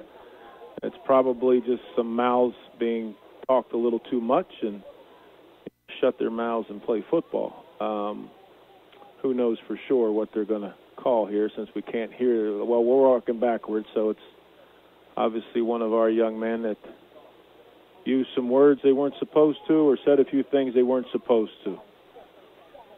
And if we remember correctly, happened last year too. Well, it's unfortunate because you would have a 2nd and inches. No, it's the no decision, Matt. It's the no decision. It's I can't make a decision. We'll call it on both of them. They're giving Kutztown a first down. They haven't moved. No, it yet. Should be replay the down, unless it was dead ball. If it's dead ball, then it stays where it is, and it's whatever it is, 2nd and 1 or 1st and 10. I can't tell how they're marking it because I don't know that they marked it. Coach Foster for Clarion is trying to get an explanation, and of course, as I said earlier, the ref's mic is not working now, so we're not exactly sure. But again, it's the no decision call that we saw 2 or 3 times last week at Shippensburg. 1st and 10, Kutztown. Or it's a draw, as they call it, I guess, in boxing. They are calling it a 1st and 10 at the 25. 55 seconds to go. Barton fires. He completes it on the near side at the 31-yard line. That is Kellen Williams. Yeah, nice quick throw by Chad. He's getting a little pressure up the middle. Got to try to shore that up if Williams we can. But we got 3 timeouts, 2nd down and 4. 50 seconds to go. Plenty of time to get the ball down the field. 2nd and 4, working from the near hash. Trips to the far side. 1 receiver to the near side. Barton dropping back, being pressured. He looks, still rolling, throws. He completes it to Williams for a 1st down, and Williams is out of bounds at about the 40-yard line. Yeah, nice effort by Chad. Chad got free, rolled out a little bit to the right, and again, nice catch again by Kellen Williams. Get the ball out of bounds and stop the clock. 43 seconds to go. 21-14 in favor of the Golden Bears here in the second. Double wing. Barton working out of the shotgun. He's back, and he fires for Williams, who had it, and it's in and out of his hands down at the 42-yard line. Incomplete. A rare drop. Yeah, that is a rare drop. It hit Kellen right in the hands and came over his shoulder. Sometimes when the ball comes over your shoulder, you lose sight of it a little bit, but is one we've seen Kellen catch numerous times. 2nd and 10. The ball at the 40. Double wing. 38 seconds and counting. Barton back. Barton steps up. Spins away from one tackler. Now he's brought down back at the 38-yard line. Brian Palmieri on the sack for Clarion. It looks like Clarion's calling a timeout. Try to, Kutztown to call a timeout. Why would we call a timeout? 3rd down and 13. Good question, Greg. I guess they're thinking if they can convert, and there's still some time to work with. Get out your programs in your second I quarter understand. giveaway. I don't know. After a negative play like that, I'm kind of surprised that we would call a timeout. And program number 102. Those numbers again are number different 12 philosophies to do different program things. Number 102. Now I could see Clarion do it to force us in a situation to, one more play, call another timeout, and then they force us to punt. Yeah, because the Golden Eagles do have 3 timeouts left. Second quarter over at Slippery Rock in the PSAC football championship game. 13:49 to go. The Rock leads Bloomsburg by a score of 14-7. Bloomsburg, the 5th-ranked team in Division II. It's an interesting game there, Matt. I having played both teams, not just based on our scores, I just thought I would probably give the edge to Bloomsburg. But, again, the game's got a long way to go. So we'll see what happens. 3rd down and 13. Barton rolling to the near side. He fires, and there is a flag on the play, but it's complete to Cody Reed down at the 42-yard line. Yeah, unfortunately, it's in the area of holdings. I'm sure that's what it's going to be.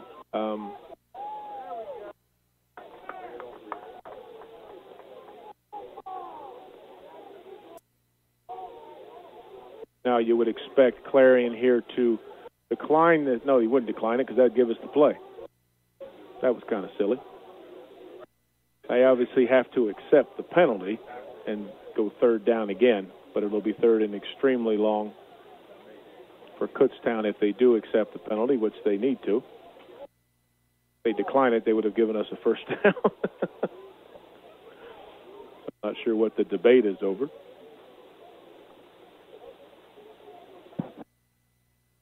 Don't know who the hold was on again. The referee's mic has gone silent. Brings up a 3rd and 25. But that, as we did mention earlier, that defensive front for Clarion is pretty stout. They're pretty big, strong boys. Barton's going to pass it on 3rd and 23, and it's behind the intended receiver, Reed. So you're going to have 19 seconds is incomplete, brings and up a 4th down. And I'm going to have to question that play call a little bit there also. I mean, why would you throw the ball? And now, granted, they could call a timeout anyway, but you force them to go a timeout on 3rd down. We've thrown a ball to that stops the clock. Okay, have them make the decision to stop the clock instead of what we did. But again, hopefully we can get a good punt off here and hold them to hold them to just a couple plays and get into halftime with a nice lead. Wow. Deutsch just got that one off. And there is a flag on the play as the ball rolls into Golden Eagle territory. Let's see what the flag is about with 10 seconds to go. It's either going to be a roughing. It is a roughing, so it's an automatic 1st down. I tell you that number 5, who we mentioned earlier for Clarion, Julian Hauser, I can see why he's blocked so many kicks in his career. He comes out, no holds barred, and he does a nice job. He's got big, long arms. He's a big guy, 6'3", 255 pounds. And if I'm not mistaken, Brian Salvador has told us that he has blocked 10 kicks in his career. So he's obviously done a very nice job of that, and he almost got one there. But he, among a couple others, did run over our punter, so it does put us in a situation where we are getting the ball back, first down, with just a couple seconds to go. Kutztown with 2 timeouts, leading by 7, and it looks like they're going to go with an empty backfield. So clearly they're going to try to get in field goal range here, I would think. Now, you had a 46-yarder last week. Trips to the far side. Barton back, steps up. He throws, and it is complete to Fox down at the 35, 3 seconds left. And Kutztown takes a timeout now. Field goal-wise, 34, 44, and so it would be a 51-yard attempt, which would be a school record, Greg. Yes, it would. I don't know if that's what we're going to try to do. I mean, you really don't have any time to do anything else. You can always obviously just throw one up to the end zone if you choose to. I don't see Rosenfeld in the huddle over there. The offense is discussing some things, and maybe they're just going to try to do a little Hail Mary from the 34-yard line and see if we can either get a touchdown or obviously a defensive penalty to extend the half. 3 seconds to go, first half, 21-14 in favor of the Golden Bears. Maybe one play to go.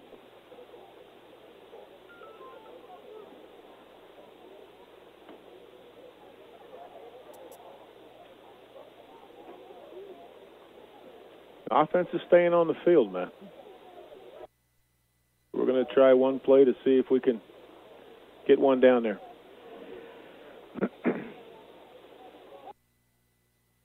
Here we go. Trips to the far side.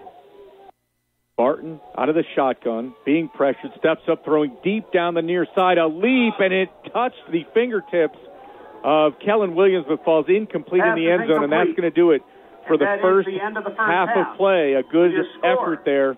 Kutztown, 21. Again, reminded me a little bit of last Clarion, week at 14. the end of the game, Greg. Yeah, I mean, and Kellen had a chance, to pull that in. There was a defender right there to make a play on it, but you kind of had the idea. You thought they were going to the trip side, but he came back to the single receiver side and had a great opportunity. Good, well-thrown ball by Chad, and just weren't able to come up with it. Okay, we are going to take a break. We'll be back here for the Kutztown University football halftime show. Your score at the half, it is the Golden Bears of Kutztown 21, the Golden Eagles of Clarion University 14. You're listening to Kutztown University football on KUR. Kelly's Sports is your apparel headquarters for Kutztown University Athletics, with store locations in Westchester and Reading and online stores at kellysteamsports.com. Kelly's offers simple setup, easy ordering, quick turnaround, and no hassles for athletic teams and organizations. You focus on winning games, Kelly's makes sure you look good doing it. Kelly Sports, since 1972, outfitting team sports is what we do. Kutztown University football on KUR is brought to you by the Kutztown Tavern, featuring contemporary American cuisine with local flair and handcrafted microbrews from the on-site Golden Avalanche Brewing Company. Visit the Kutztown Tavern, the center of downtown on Main Street. And by the Crown Plaza Reading. Enjoy an enriched hotel stay at a great value to business and leisure travelers at the Crown Plaza Reading. Nominated for Best College Radio Station at an institution with under 10,000 enrollment and winner of Best Use of Social Media, your news leader in northeastern Berks County, KUR Kutztown. Time for news.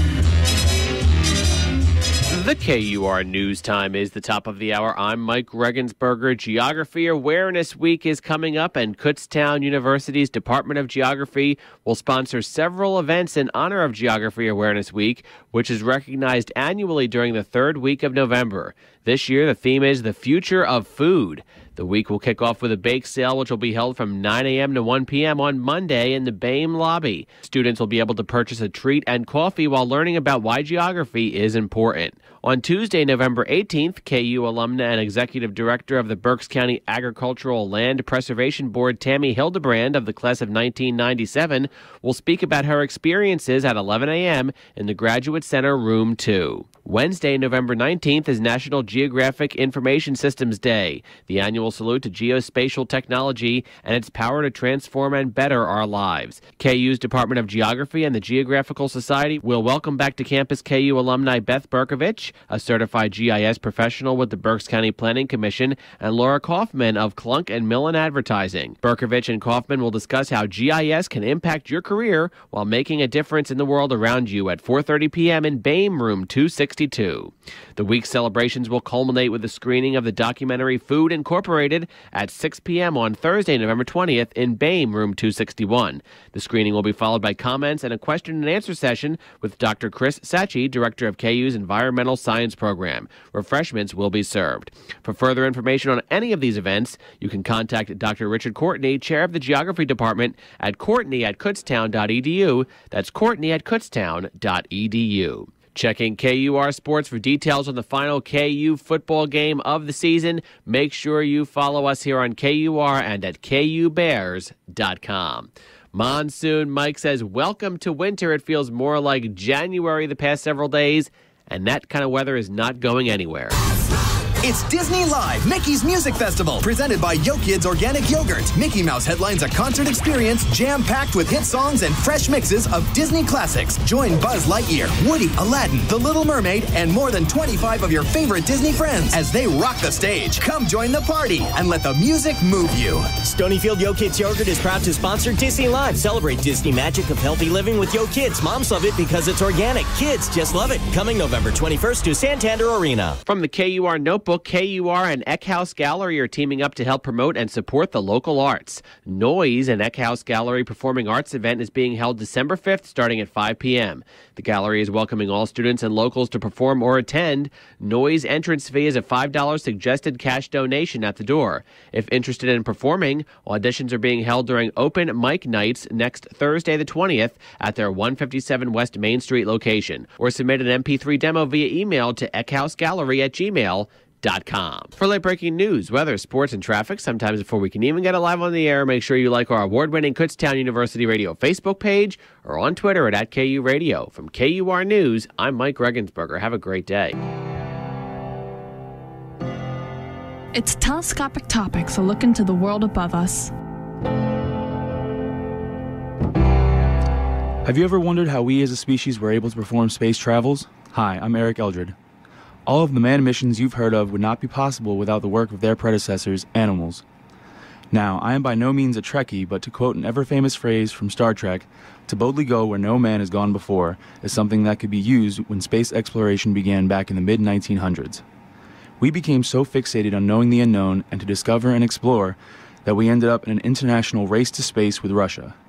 Because no human had ever been in space before, it was hard to tell what effects weightlessness and being in space could have on the human body. So to find out what could happen, we used animals. Space is arbitrarily defined as the boundary between the atmosphere and space, approximately 68 miles from the surface, otherwise known as the Kármán line.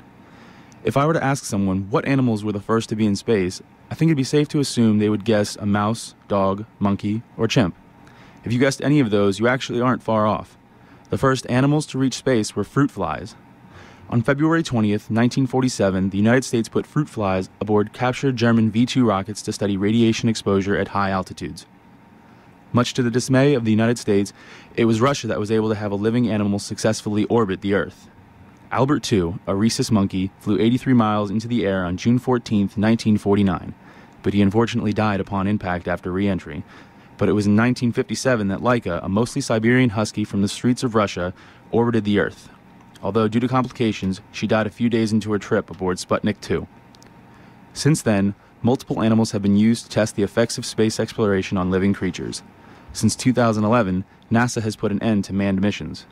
Because of their heroic efforts, unbeknownst to them, animals are the sole reason we've been able to come as far as we have. Telescopic Topics, a look into the world above us.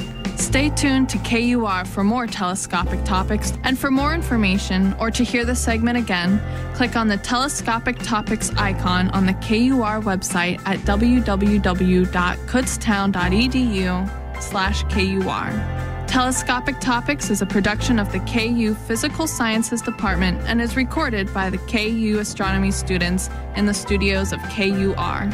Thank you for listening, and we'll see you next time.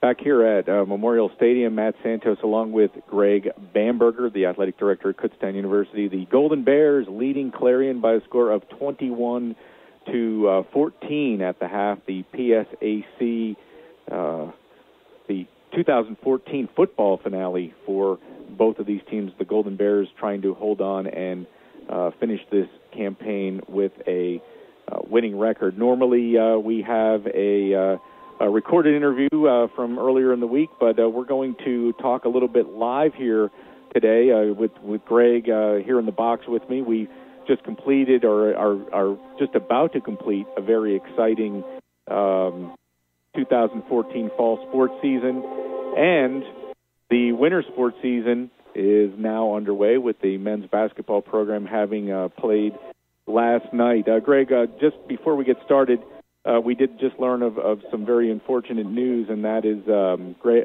Mitch Gerhardt, who was the voice of Kutztown University football for home games for the past 11 years, sports director at Berks County's own WEEU, passed away at the age of 54 from a heart attack. And having known Mitch personally and worked with him for many years, and just having heard him on the air on my way in yesterday, I'm not only saddened but shocked to lose such an iconic sports personality in Berks County, and just a shocker. You just never know, and sad news. It is very sad news, and I did have the opportunity a couple years ago to work a football playoff game with Mitch down at Daniel Boone. I cannot remember who they played, but just in conversation with Mitch, he asked me one day, would you like to do color commentary for a high school playoff game? And I said, sure, I'd love to. So I did have the opportunity to work with him, and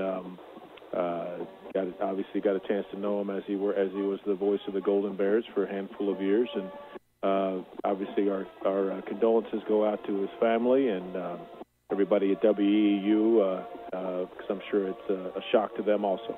Yeah, absolutely. And again, Mitch did get to, although albeit short, he got to live the dream of sportscasting, working around and with sports for so many years. And I know that's something that he loved to do and wouldn't trade. And it's a shocker, and our hearts certainly go out to our friends at WEEU as well as Mitch's family and friends during this difficult time. Again, Mitch Gerhardt, the radio voice of Kutztown University football on WEEU for home games for the past 11 years prior to this year, passing away this morning of a heart attack, and just very sad news. Greg, the fall sports season at Kutztown University is winding down. Obviously, this is the finale for the Golden Bear football team today, and we've been talking football. You and I have pretty much throughout the season.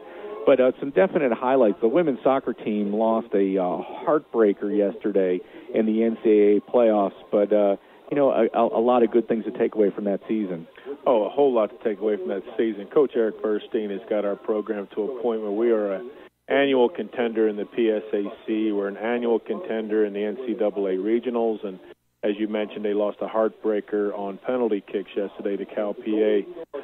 Unfortunately, we were following the game on live stats. My wife was. I was driving. I wasn't following it while I was driving. So, our women's soccer program again has had a very fine year, and it was a good fall overall.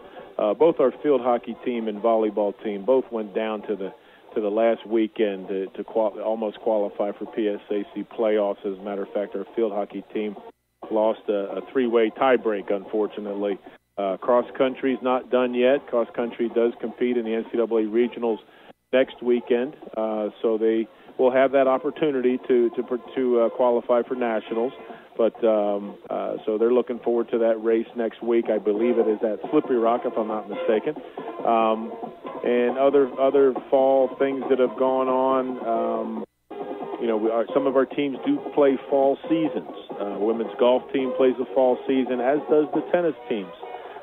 Women's golf had a fantastic fall season, not only finishing second in the PSAC championships after holding the first round lead, but we also had the low medalist. Lawrence Smith had the low score of any golfer in the two-day tournament, and that was first time ever for our women's golf program. And we also had the PSAC champion scholar who we had a chance to honor last week, and I mentioned it in our last broadcast, Kelly Quigley, who had a chance to be recognized as the highest of anybody participating in the championship with the highest GPA. So it's been a nice fall. Hopefully we can finish it up here with a win, which will complete the season on a winning note and with a winning record, which is a great way to lead into to next fall's campaign. Right, and you're also leading into a winter campaign, Greg, which the swim team has been going for quite a few weeks since October. Men's basketball opened its regular season last night with a tough one down in West Virginia. The women's basketball team isn't too far away from opening, and you have a defending national wrestling champion coming back in Ziad Haddad. So what do we have to look forward to this winter season in particular? Well, starting with both basketballs, both teams last year were very, very young, so a lot of their core group is returning. I know the men had a tough loss last night, but I know that both coaches, Driscoll and Maloof, are both looking for some improved play from last year. Our women both teams did qualify for the PSACs, but our women did have an upset in the first round last year, but I think they're looking to improve from last year's season. As far as wrestling is concerned, they've already had a couple of meets, and they're going to have a open tournament tomorrow at East Stroudsburg. So they will be competing in an open tournament. And as you mentioned, Ziad Haddad, looking forward to see if he can repeat as national heavyweight champion. That would be quite an accomplishment, and be a 2-year national champion. And I know there's a number of other wrestlers that may also have that opportunity. So I know that Coach Fisher's looking forward to a great season. You mentioned women's swimming earlier. I know that they've been in their season for a few weeks. Women's bowling is also in the season, nationally ranked again, and hopefully one of the better teams. One thing that's fortunate with our bowling team is we do compete in the most competitive conference in the country, in the Northeast Conference. We're an associate member of that conference, and we do get to bowl against the best teams in the country. So they're looking forward to a good year. Indoor track and field will get going here soon. We've had some individual success on a number of those student athletes in indoor track and field, and I'm just running it through my head. I don't want to forget anybody, of course. But the winter season hopefully will lead itself to a very positive experience for all our student athletes. Absolutely, and of course, believe it or not, it feels like the spring season today because that starts in February for baseball and softball. And I tell you, the coldest games I've covered over the years at Kutztown have been at North Campus Complex with baseball and softball. And the spring season's always competitive for the Golden Bears, between the baseball team winning the PSAC title 6 out of the last 14 years, the softball team going to the national title game 2 years ago. The track team's got a nice history. Of course, men's tennis is always competitive. Lacrosse, a newer sport, trying to rebuild there, Greg. But it does always. Those teams will be back at it pretty soon, and it does always lead to an exciting end to the athletic year. It does, and the spring season has always been that season where it's always it kind of hinges when you look at how you want to finish in the Dixon Cup and those kind of things. And we've been very fortunate with some strong spring sports. And you do mention North Campus. A lot of times it's not so much the temperature; it's that wind machine that they turn on somewhere over there that just blows right up on North Campus from from 222 from the water tower forward. It seems like, and it just blows and blows and blows, and so that does make it a little adverse out there from a weather standpoint. But yeah, looking forward to, again, strong baseball, softball seasons. I'm excited about what our women's lacrosse program has done. We're now this will be Kate Scattergood's third year as our head coach of that program, and we've seen some nice steps forward with the program. Men's tennis, as we know, has traditionally been one of the stronger programs in the region, and we hope that they can all have very successful seasons. Absolutely, and speaking of seasons, the Golden Bear football team leading Clarion here 21-14 in the 2014 season finale, this being the 99th season of Kutztown University football, a program which began in 1895, was suspended between 1905 and 1923 after there was as we celebrate the history, there's some interesting stories to tell there. This program was also shut down during World War II, as many programs were around the country. But a lot of things in the works for next year. Next year, the 100th season of Golden Bear football, and we've got a lot of exciting plans to celebrate that 100th season, Greg. But I think if you're a Golden Bear fan, you got to be excited about the fact that Coach Clements, who it really came in late in the scheme of things, is going to have a chance to really bring in his first recruiting class. And I think the future is pretty bright with this guy. I think you've got to feel that way. Again, he came in 3 days. Actually, the day we hired him, I believe, was the scheduled first day of spring practice. And he came to me, goes, can we bump this back at all? So we made some adjustments with our support personnel so he could do that. So I think really 3 days after he signed his contract, he had his first practice with this team. And the thing that I've noticed is, and I said this, I believe, in one of the very first broadcasts that I did with you this year, Matt, is they always seem prepared. We've seen him get down and come back, and we've seen it the other way too, unfortunately. And hopefully that's not what we see today. But we've seen them prepared. I think they're well coached. They've been disciplined, and everything I've heard from the players and other people is the players love him. They love him. He's a player's coach. I know he's had to kind of hit it on the run, and not just the coaching part of it and dealing with the players, just the whole administrative end of running a Division II football program in the PSAC in the Pashy system. There's a lot of idiosyncrasies as to what we do at our institutions because of we're in the Pashy system. So that is some of the things that he has had to get used to and kind of learn on the run. And I think he's been able to do that. And I think that the future definitely looks bright at this point. And right now it is bright for the Golden Bears, 21-14 at halftime. We'll take a look at some of the individual stats. Chad Barton, 16-26 in the first half for 195 yards, 2 touchdowns, along at 27. He was sacked once. His top receivers included Cody Reed, 4 catches for 79 yards. Nathan Hollander, 5 for 41 and a touchdown. Kellen Williams, 4 for 37 and a touchdown. Brett Fox, Anthony Kelly, and James Waugh had 1 catch each. On the ground, James Waugh Jr., 6 carries for 39 yards. Terrence Williams, 5 carries for 39 yards and 1 touchdown, including that touchdown run of 47 yards.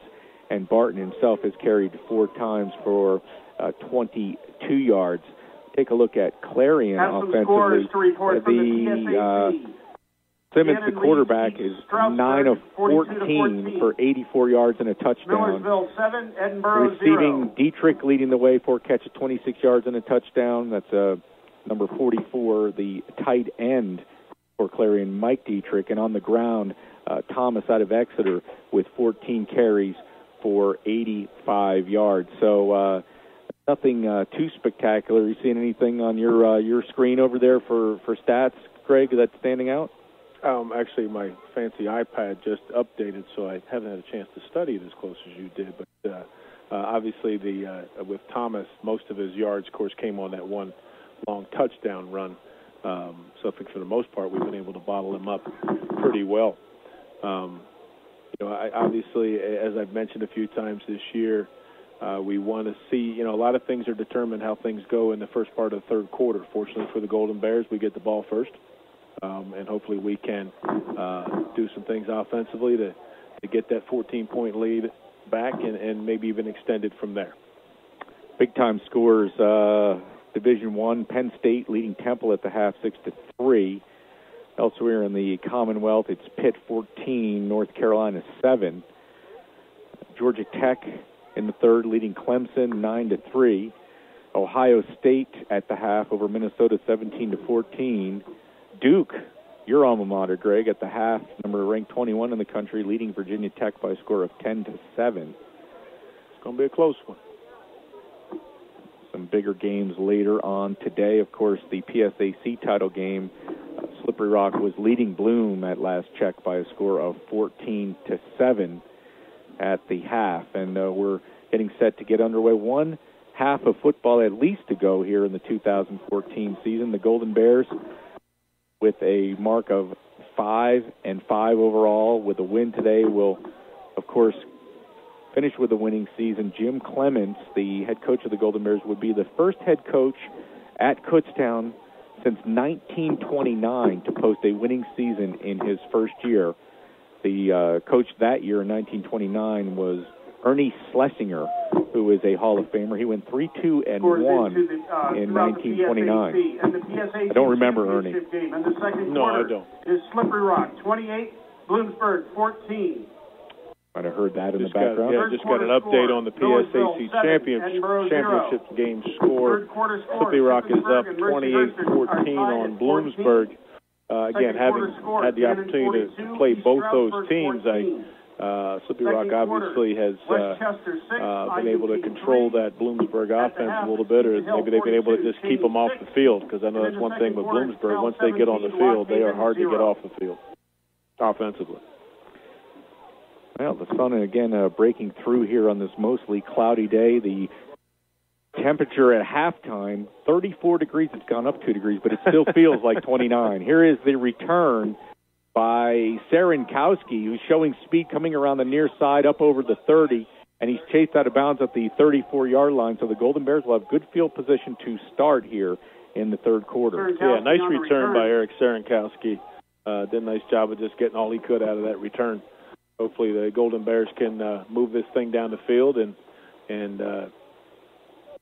add some points to this lead. Kutztown will start the drive at their own 34-yard line. Matt Santos here along with Greg Bamberger.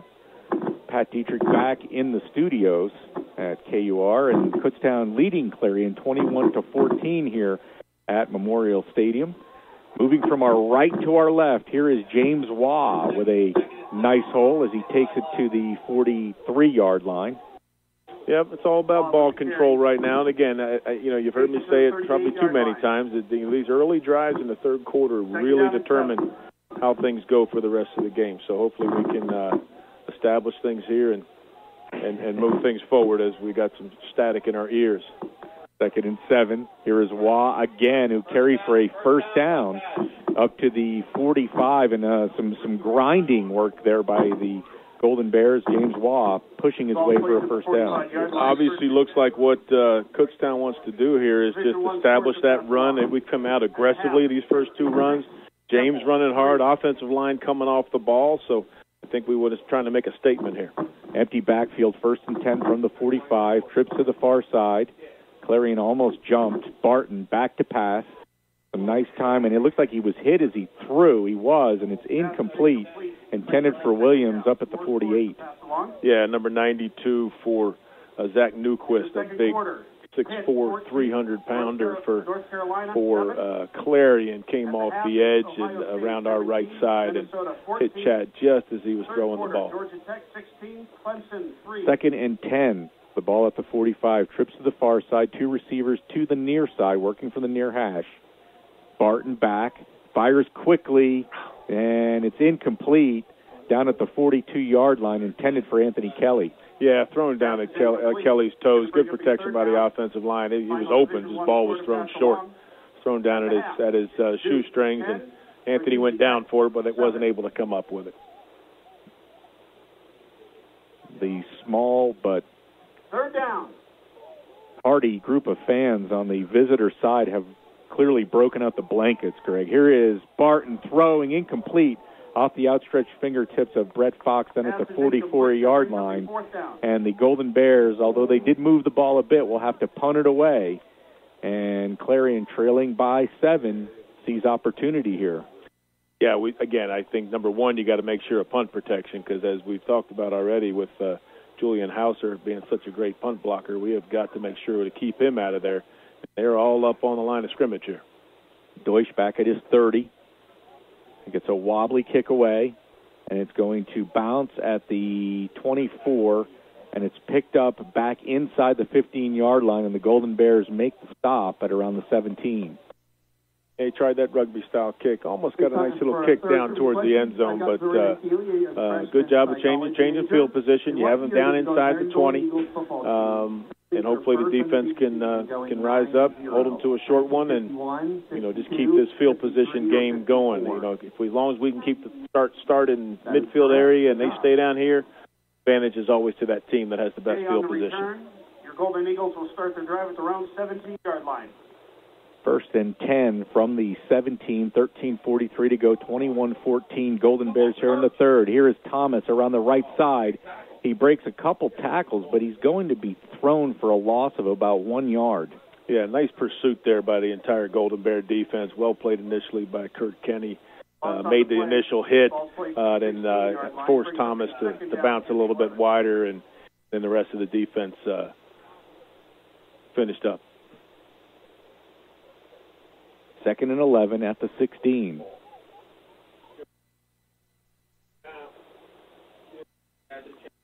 Double wing.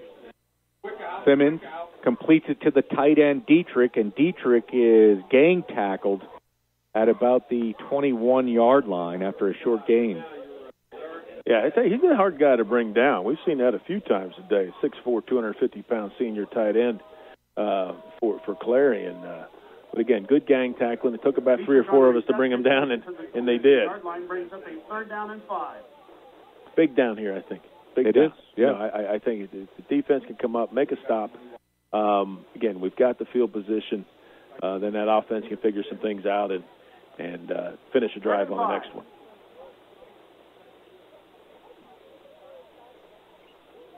Third and 5. The ball at the 22-yard line. 3 receivers to the far side, 1 to the near side. Simmons dropping back. He fires over the middle, and it's incomplete. English PA there on the coverage. The intended receiver was Caleb Mancini. Yeah, I'm looking around for one of those yellow flags flying around from 25 yards away. I didn't see it that time, Matt.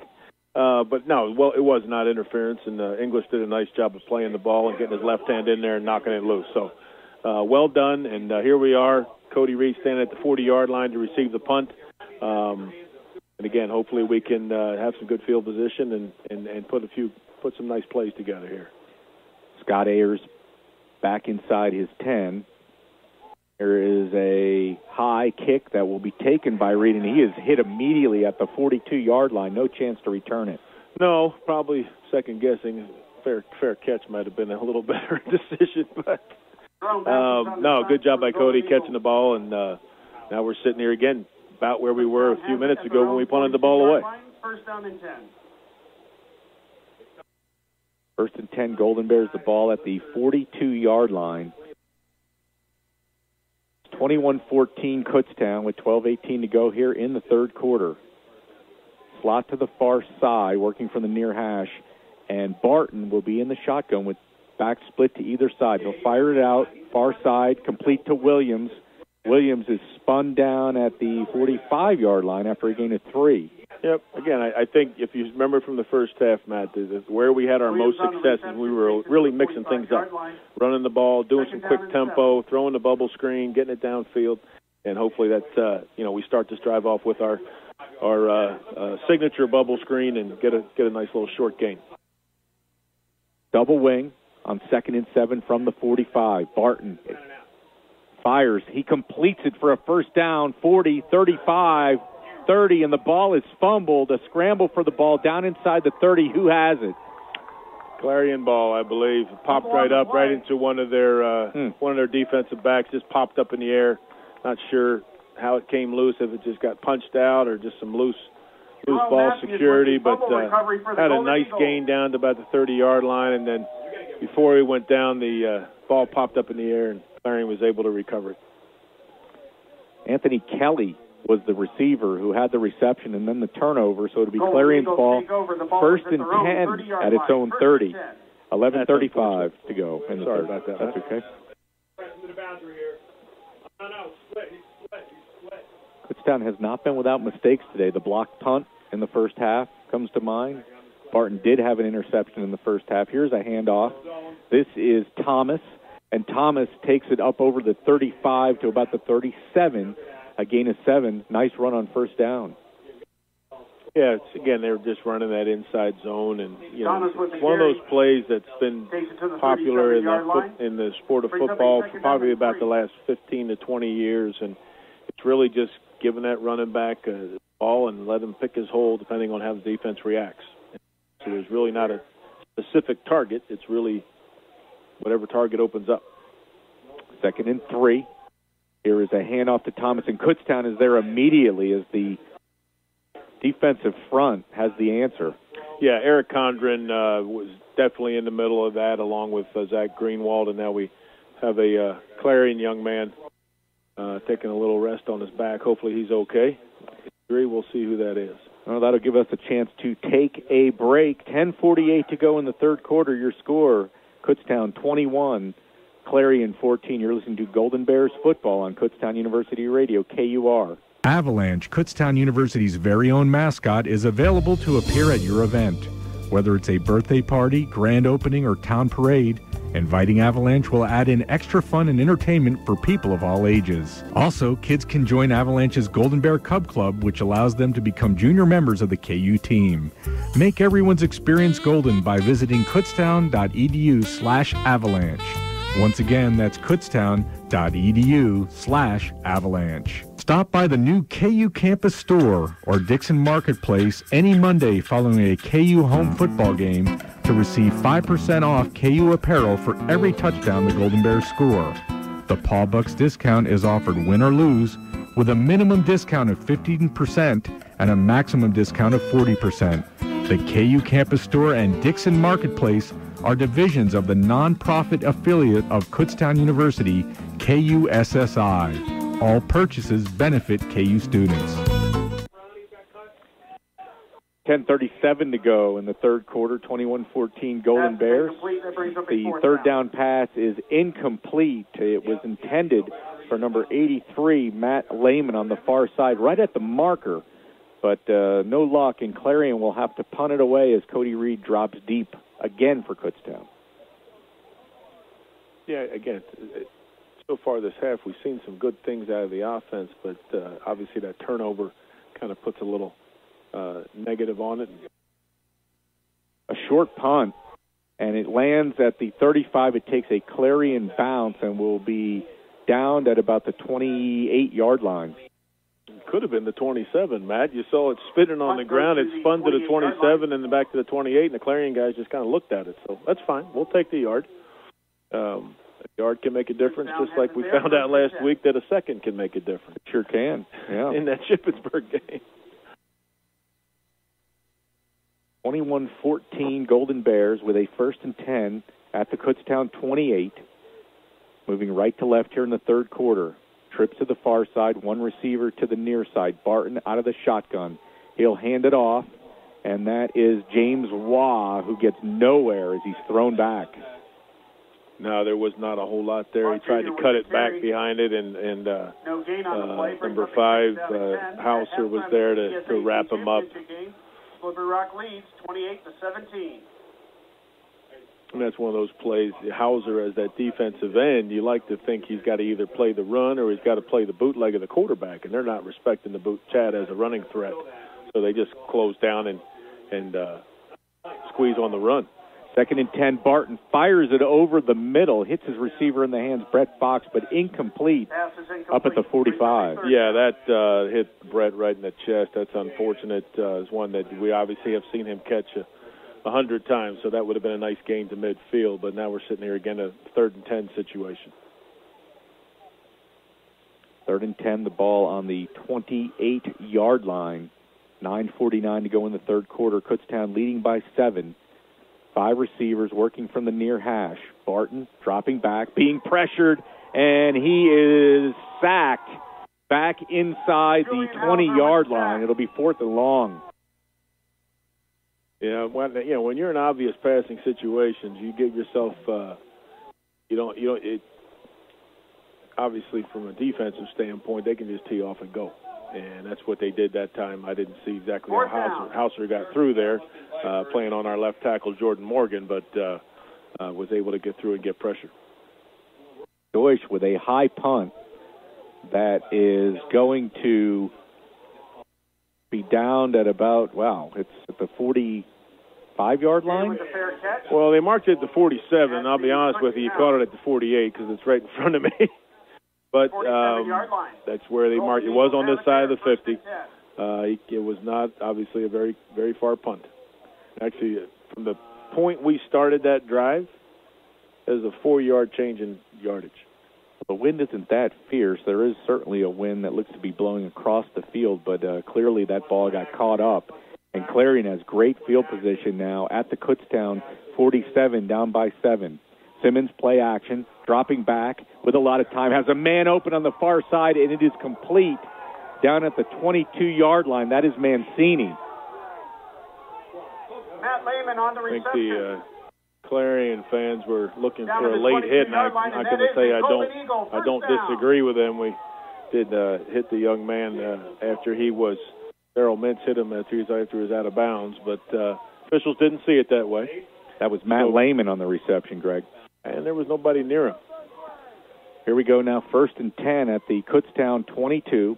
Slot to the near side, pistol, handoff left side, and the new running back that's in there for Clarion is Cornelius Barclay, a freshman out of Erie, Mercyhurst Prep, and he gets nowhere. Yeah, well played by the right side of the Kutztown defense. And like I said, if you remember what I talked about in the first half, is we talked about the fact that they were doing a lot of running to the right, Now, we've made some personnel changes here. It seems like we have Plusas in here now as our left defensive end. Tomasetti's over on the right side, although Gallagher is out. Maybe Mike Gallagher's just taking a break right now, so I don't know if they're trying to run a particular direction or just trying to keep it balanced. 2nd down and 13. The pass is complete to the tight end on the far side. That's Mike Dietrich, and Dietrich takes it down to the 15-yard line. It's going to be 3rd and short, maybe about 2 yards. Mike Dietrich on the reception takes to the well-defended play, just a little quick run. I actually had a chance to almost knock it down. Not sure who the defender was on that time, but had a chance to almost knock it down, but nice catch by Dietrich. And, again, here's one of these downs. Defense comes up, hold them to a field goal attempt. Can't ask for much more out of your defense. 3rd down and 2, the ball at the 15, slot to the near side, working out of the pistol. This will be a handoff, and the running back, number 27, Cornelius Barclay, has a 1st down and more as he takes it down inside see where they spotted. There might still be an opportunity for 1st down yardage. I think there is. Sorry about that, Matt. Barkley with the carry to the 11-yard line, and that is a Golden Eagle 1st down. We've been dealing with some flies a little bit in here, and I had one get in my hair and unfortunately knocked off my 1st and 10 at the 11-yard line as Greg's battling flies to my right. Here's a handoff. This is Barclay, and he's thrown for a loss back to the 15-yard line. Sorry about that. Zach dealt with a nice play up the middle. Loss on the play back to the 15. I'd like to open the window, but it is 30 degrees outside. It is. That's why the flies are here. Bring a 2nd down and 14. So we're going to have a 2nd and 14 for the Golden Bears. The ball just over the tip of the 15-yard line. It's 21-14 Kutztown with 6:36 to go. Working out of the pistol is Simmons. Receiver split, play action. He fires, and it's batted incomplete.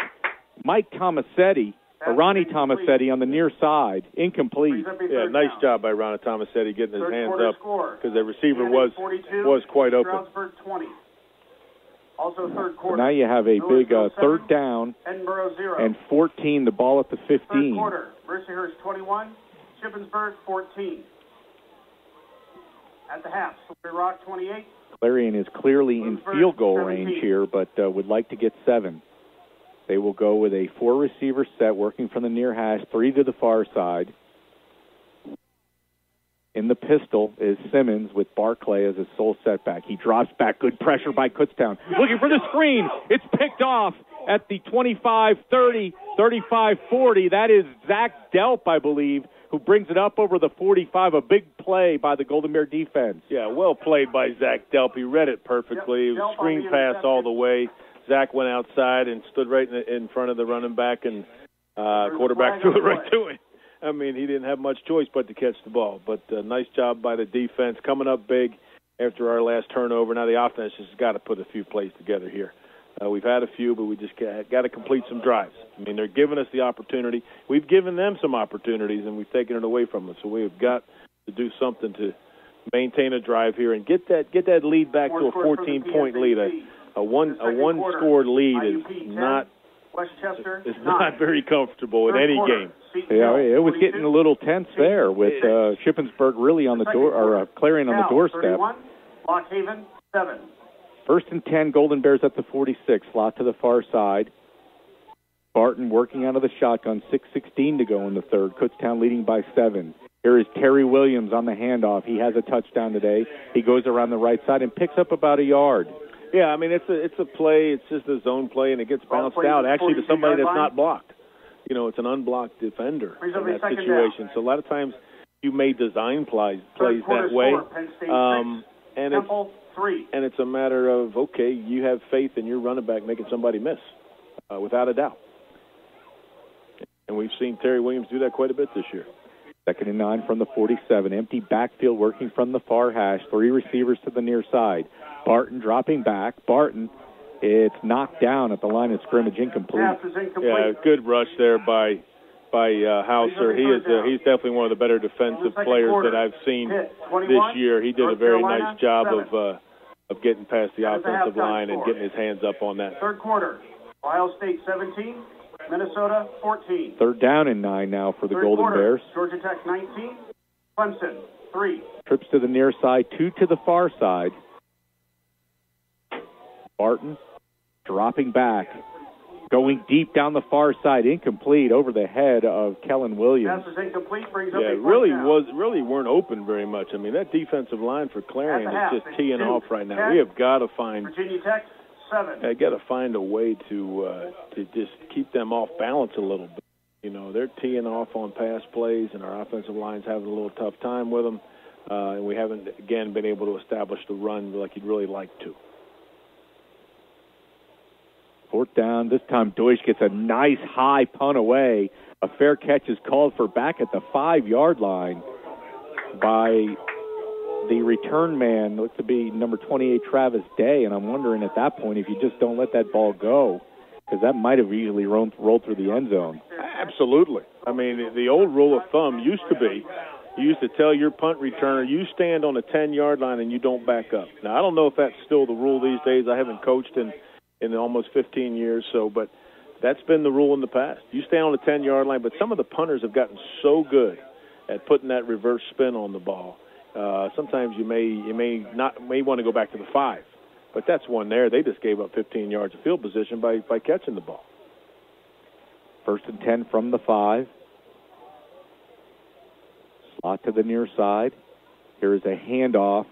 I believe that is Bobby Thomas back in the game, and he gets no gain off the left side. Yeah, Sam Dugan on the play, and I haven't had a chance to call Sam's number a whole lot today, but he's just done a real fine job as a leader of that Kutztown defense for the past 3 to 4 years.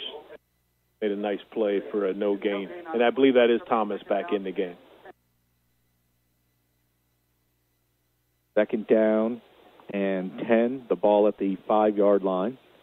4:50 to go in the third and counting. Kutztown leading by 7.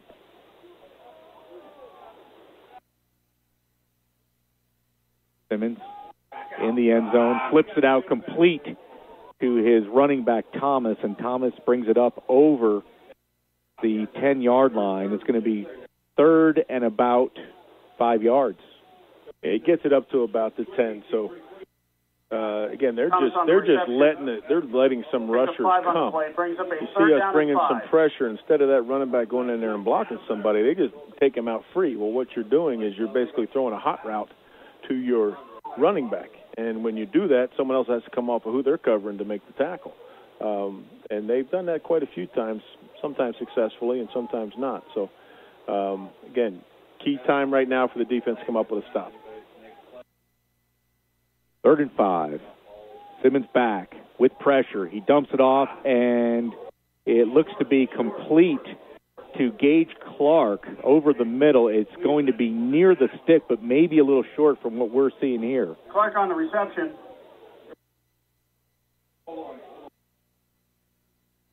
I think they're kind of short of the first down. 4th and 1. Clarion was discussing, I believe, whether to go for it or not, and they decided to bring their punt team out there. But it is 4th and maybe 6 inches here, Matt. So something you got to be paying attention to. It would take a lot of guts to do something like this on the 15-yard line even though you're down 7. But we've seen crazier things happen in this game. Scott Ayers standing back at his 2. Flag flies. I don't know if he got that off in time. It's going to be a delay of game against the Golden Eagles. Hearing some boisterous people in the stands here. Small but boisterous crowd. There's a few guys with voices that carry. We'll leave it at that. I don't think it's our 35 bundled up people across the stadium. So they'll move it back a bit. The line of scrimmage will now be the 9-yard line, which pushes the punter Ayers back into his end zone. Reed is at the 45, so KU should get excellent field position. A high wobbly punt. Fair catch is called for by Reed, and Kutztown will go back to work. 1st and 10 at the Golden Eagle 42-yard line. Yeah, as we've been watching this, Matt, the whole field of play has kind of moved this way. It's moved. When I say this way, of course, people listening to it don't know what the heck I'm talking about. So move closer to our left. Move to our left in favor of Kutztown, but we just have not been able to just put a number of plays together to get it in the end zone. There's again great opportunity here to at least get into field goal range, if not put 7 more points on the board. That is the west end zone that the Golden Bears are moving toward. Pumped by Barton, drops back a lot of time, fires over the middle, and it's intercepted at the 25-yard line, and it's going to be returned back up to the 40-yard line. That is number 36, Brian Palmieri. And I'll tell you what, shades of last week there, Greg. The Golden Bears get excellent field position last week against Shippensburg, the very first play of Chad Barton throws an interception. Very similar there. Over the middle, and Palmieri just stepped in. He made a nice play on it, but again, a squandered opportunity. Yeah, absolutely. Great protection that time by the offensive line. Actually, some of the best protection we saw all day. Chad was able to stand in there. He's trying to force it in. I don't say it was forced, but he had a receiver coming open. Looked like he may have just thrown it behind him a little bit. 1st and 10, Golden Eagles at the 42. Here's Thomas on the carry, near side. And Thomas will get about 2 yards. And, the scary thing about this Clarion team is the same thing happened last year. Kutztown opened up a nice lead on the Golden Eagles. But if you let them hang around and let them believe a little bit, they will come back and bite you. Yeah, I mean, you can't go by their record. I mean, they're a team that only has 2 wins, and those 2 wins were against 2 teams that have not had very successful years. They are 2 teams from our division who we also beat handily, and they lost all their other games. But they do play in the western side of the conference, which traditionally the teams have been, a little stronger, traditionally. Here is Simmons throwing down the left side, and it's complete. He hits Caleb Mancini down in Kutztown territory at the 44, 1st down. Yeah, it got decent pressure by Eric Condren that time, but golly day, the guy was nobody within 5 yards of him on the reception, out there in front of our bench. 44. And that is a Golden Eagle first down. First and 10, Golden Eagles at the Kutztown 44-yard line. The non-conference loss for Clarion came against a Division I subdivision team, St. Francis, I believe. Yes, St. Francis of Loretto. They played them in their opening game. Simmons, over the middle, incomplete. Good coverage there by the Golden Bears, number 33. That was Kenny Williams. Brings up a second down. The 500 or so officials in the home grandstands were looking for interference. It was a nice play by Kenny Williams. So, I can see why they, everything these days is either interference if you drop the ball these days. But officials didn't see it that way. Well played by Kenny. But obviously we do have more than just the 7 officials on the field here trying to call plays. Second and 10 from the 44, 1:28 to go in the third quarter, 21-14 Golden Bears. Simmons back with pressure, steps up, fires. He completes it to Mancini down at the 35, to the 34, to the 33. That is a Golden Eagle first down. Yeah, nice play by Simmons that time. He got free. We got good pressure on him, but he's able to sneak through. I know that you got to try to stay in your rush lanes as a defensive lineman, and we get out of our rush lanes. And when you do that, you open up a crease for a quarterback to get free. And Simmons has got decent feet. I mean, he can get out a little bit, and was able to keep his eyes downfield and make a nice throw. First and 10, the ball at the 33-yard line of the Golden Bears. Slot to the near side. Simmons is back. Simmons steps up. He throws as a man wide open. Touchdown, Clarion. That is number 83, Matt Lehman. And I'll tell you what, there was no one within 15 yards. No, I'm not sure what happened there. We obviously had a coverage breakdown or something to that effect. But like you said, Matt, this one touchdown lead you never feel comfortable with. You never feel comfortable with because you let them hang around. We've had so many opportunities that we've not taken advantage of offensively. You have a chance to drive it down there, give it back to them, and then eventually something like that occurs. But, hey, you're going to have about 1 quarter left to play. It's going to be a tie ball game, and let's see what we can do in the last 15 minutes here. The extra point attempt by Esposito for the tie. It is up. It is good. It's Clarion 21, Kutztown 21. You're listening to Golden Bears football on Kutztown University Radio, KUR.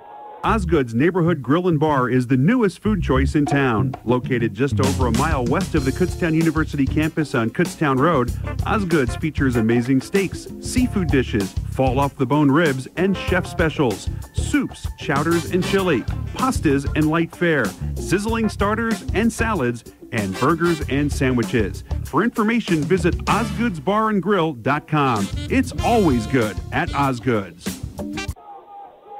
50 seconds to go here in the third quarter at Clarion, and it is suddenly a tie ball game. The Golden Eagles led this one 7-0, and then Kutztown came back with 21 answered points. But since then, it has been all Clarion, and pretty much in terms of the scoreboard anyway, 21-21 now. And with 1 quarter and 50 seconds to go at the minimum here in the 2014 season, Kutztown needs to get something going offensively and find some answers defensively. Here is the kickoff. And we'll see who takes it for the Golden Bears. It bounces at the 20. It's going to be taken at the 15 by Sarankowski, and he falls down as he brings it up over the 25. Kutztown will have it first and 10 at the 30-yard line, 31-yard line. Yeah, he actually was looking for a crease, and it looked like he tripped over, just got his foot caught up with somebody else's foot on the right-hand side over there, one of the Clarion defenders. So, but decent field position, 30-yard line. You always take that on a kickoff. The 31-yard line. Kutztown has it there, first and 10. Golden Bears are going to go with that two-back set with Williams and Wass split alongside Barton. On first and 10, it's a handoff to Williams. He'll try the right side, and Williams with a nice burst of speed as he runs out of bounds at the 39. I think that's the key. You have got to get the ball to people like Williams and Wass in some space. If you can't get them in some space, they make people miss and outrun people. And that's the thing we've had a hard time doing today, is getting our playmakers out in some space. And if we can continue to do that, then, this should turn out to be a good day for the Golden Bears. Back to the 38. We'll call it 2nd and 3. Here is Williams again, who fights his way up over the 40. It's going to bring up a 3rd and short. And if anything, you're giving yourself a chance, a very makeable 3rd down situation as the quarter may tick out here. Yeah, it looks like we're going to try to get a playoff. I don't know. It's getting close, down about 6 seconds. 3rd down. Slot to the near side. Barton is under center on 3rd and 1 from the 40. Looked like Clarion was showing run blitz, and that is going to do it for the 3rd quarter of play. We are all tied up, folks. It's 21 for Clarion, 21 for the Golden Bears. You're listening to Kutztown University football on KUR. Kutztown University football on KUR is brought to you by Mama's Delight Pizza, featuring fresh bread baked daily, fast delivery, daily specials, and online ordering. Visit Mama's 7 days a week in downtown Kutztown. And by Service Electric Cablevision, your foundation for family entertainment, offering lightning-fast, high-speed internet speeds, hundreds of TV channel choices, and crystal clear phone service. Bundle and save today at secv.com. In addition to the online home for Kutztown University Athletics, KUBears.com, there are several ways to follow the Golden Bears through social media. Find out about KU Athletics on Twitter by following @KU Golden Bears. Become a fan on Facebook by searching for and liking Kutztown University Athletics. Finally, check out how to sign up for email and mobile phone updates at KUBears.com. Stay in touch with the Kutztown Golden Bears. 1 quarter to go in regulation here in the 2014 season. The Golden Bears of Kutztown University, the Golden Eagles of Clarion University, all tied up at 21. Matt Santos and Greg Bamberger here with you. 3rd and 1. Pat Dietrich back in our KUR studios. A 3rd and 1 for Kutztown at the 40. Here's a handoff, and this is going to be close depending on forward progress for Terry Williams. Where the spot is, Greg, it looks like he has a 1st down at the 41. Well, the official at the far side is calling it a 1st down, so that was awful close. You'd like to get it by a little bit more than that. That was not anything you feel real comfortable about there. Ball's placed at the 41-yard line. It'll be a 1st and 10, Kutztown. It is certainly a 1st down. Kutztown moving toward the east end zone, toward the town of Clarion, left to right here in the 4th quarter. Here's James Waugh. Waugh with a seam off the left side, and Waugh's going to have 4, maybe 5 yards before he is brought down up at the 47-yard line. Yeah, obviously we've changed the tempo again a little bit, trying to get the run game going. But I think more importantly, try to get that defense ooff the field a little bit, give them a little bit of a break. But ultimately, we've got to get the ball in the end zone. However, we got to do it. Whether it's run, pass, quick tempo, slow tempo, doesn't really matter. Slot to the near side on 2nd and 4. Back split to either side of Barton.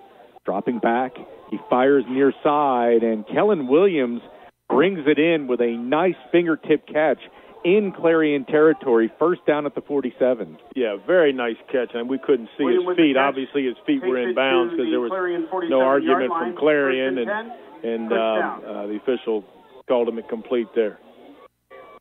Now, getting into Clarion's territory here is important. Just got to keep putting good plays together. 1st and 10. The ball at the 47-yard line of the Golden Eagles. Back split. There's a handoff to Williams. Williams tries the middle, gets in behind that line. He'll have about 2 yards. Several seniors playing their final game today for the Golden Bears. Your son, Greg Jr., also playing, getting some significant time up on the line today, Greg. And I guess it's hard to believe that you got another one finishing up a collegiate career. It's very hard to believe, and he's had the opportunity to get a lot of playing time today. And actually, we've got 13 seniors that are playing their last game of football today. So we'll kind of mention them here a little bit later. Nice throw there. Yeah, completion to Anthony Kelly on the near side as he has a 1st down to the 27-yard line. Yeah, that's right. It's 10 seniors on the Clarion side playing their final game. So this last quarter here under the western Pennsylvania sun on this cold, chilly day will be one that certainly these players will not forget. No, for all the I mean, this is the last football for all 23 of those seniors, and obviously they'll remember it for a long time. Here's a throw deep, and it's incomplete on the far side. Kellen Williams was down there, as well as I think that was Brett Fox. Yes, it was. Incomplete. I think we're going to have a roughing the passer here against Clarion. Again, I think we have a lot of disagreement from the blue-shirted fans on our side of the field, but he did get tattooed pretty good. Whether it was roughing or not, I'm not going to make that call, but that's why we pay the officials the money we do, so they can make those decisions. But he got hit pretty good after he released the ball. Well, nevertheless, it's a break for the Golden Bears, who will have it 1st and 10 down at the Golden Eagle 13-yard line. 12:51 to go here in the fourth quarter. We're knotted at 21. 1st and 10, Kutztown. Backs are split to either side of Barton. Slot to the far side. Here is a handoff to Williams. Williams spins down to the 10-yard line. A gain of close to 3. Yeah, good tough running by Terry that time. Got hit almost immediately at the line of scrimmage, but was able to wiggle and squirm his way forward for about a 2 to 3 yard gain. Terry Williams carries to the 11. 2nd down and 8. So we'll call it 2nd and 8 officially. Slot to the far side, back split on either side of Barton. Sun is shining brightly down on the field. Barton back. He rolls to the near side, flips it to he dropped it. Williams dropped it. He ran before he had the ball down there at the 6-yard line, and that could have been 6. It could have been, and I think as I followed that ball in the air, and just as it got to his hands, you kind of saw him turn his head to the linebacker that was coming from inside out on him. And as soon as he did that, that's what you see all the time. You took your eyes off the ball for that split second, and he wasn't able to pull it in. That was definitely one that could have been 6, very likely, if Terry was able to catch the ball. Here we go. 3rd down and 8 from the 11. Trips to the far side, working for the near hash. Barton being pressured. He's going to take it. Barton down inside the 5. Barton is close to the 1st down. It looks like he has it at the 2.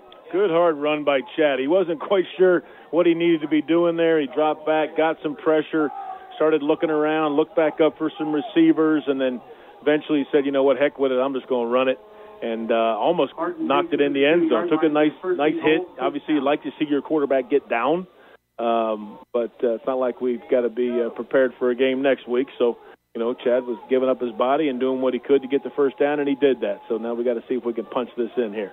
1st and goal from the 2. Backs in the eye. Kelly split to the near side. Here's a handoff to Williams. He bounces it out to the far side, and he's in for the Golden Bear touchdown. Hit the pile, bounced to the far side, and he had nothing but real estate. Well, that's not exactly how you draw it up, but it works. Well defended by Clarion. They really stuffed us on the line of scrimmage, but Terry was able to break free and then walk in the end zone to the left side. So nice job out of Golden Bears, finally putting some plays together to get the ball in the end zone. The extra point attempt by Rosenfeld out of the Hold-a-Luckin ball. The kick is up, and it is good. 11:39 to go here in the fourth quarter. Your score, the Kutztown University Golden Bears 28, the Golden Eagles of Clarion 21. You're listening to Golden Bears football on Kutztown University Radio, KUR. Plan your next overnight stay in the Kutztown area at the Hampton Inn Allentown. Located just 20 minutes east of Kutztown in Foglesville, the Hampton Inn Allentown is the gateway to the KU campus. The Hampton Inn Allentown offers complimentary Wi-Fi and high-speed internet access and a free on-the-house hot breakfast.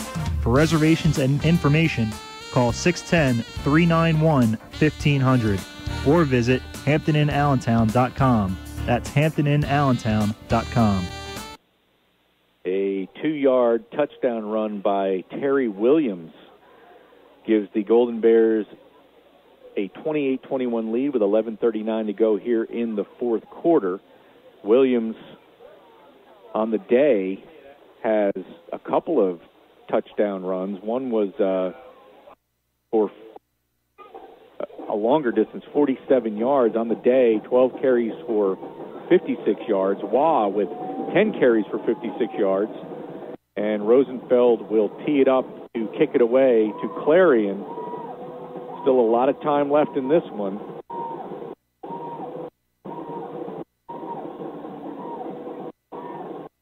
Here is the kick by Rosenfeld.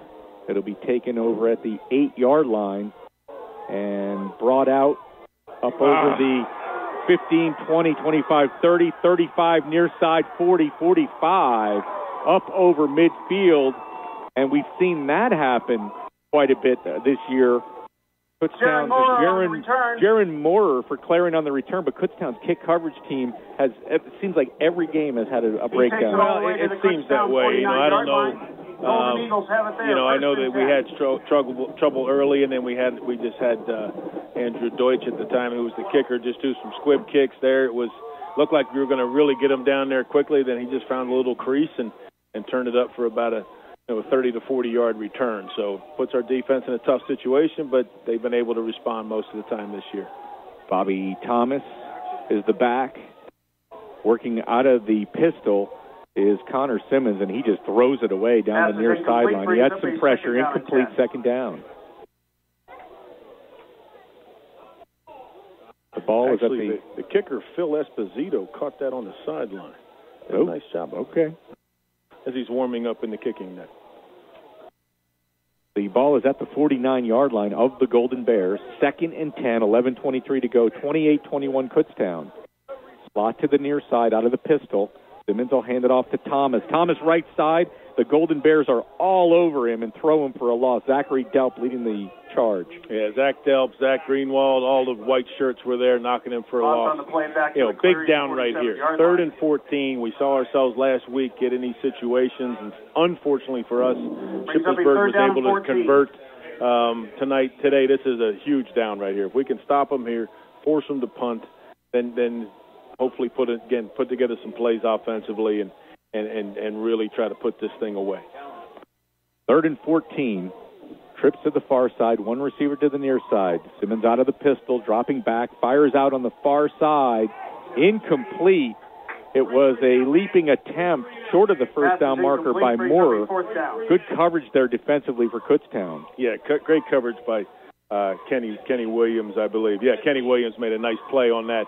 And every time I see one of those plays, I do look back to the officials on the backside just looking for that flag. But it was not an interference. Great 3 and out by the defense after that big kickoff return by Clarion. Now, again, it's back in the offense's hands. It's time to run some time off that clock, see if we can put some more points on the board.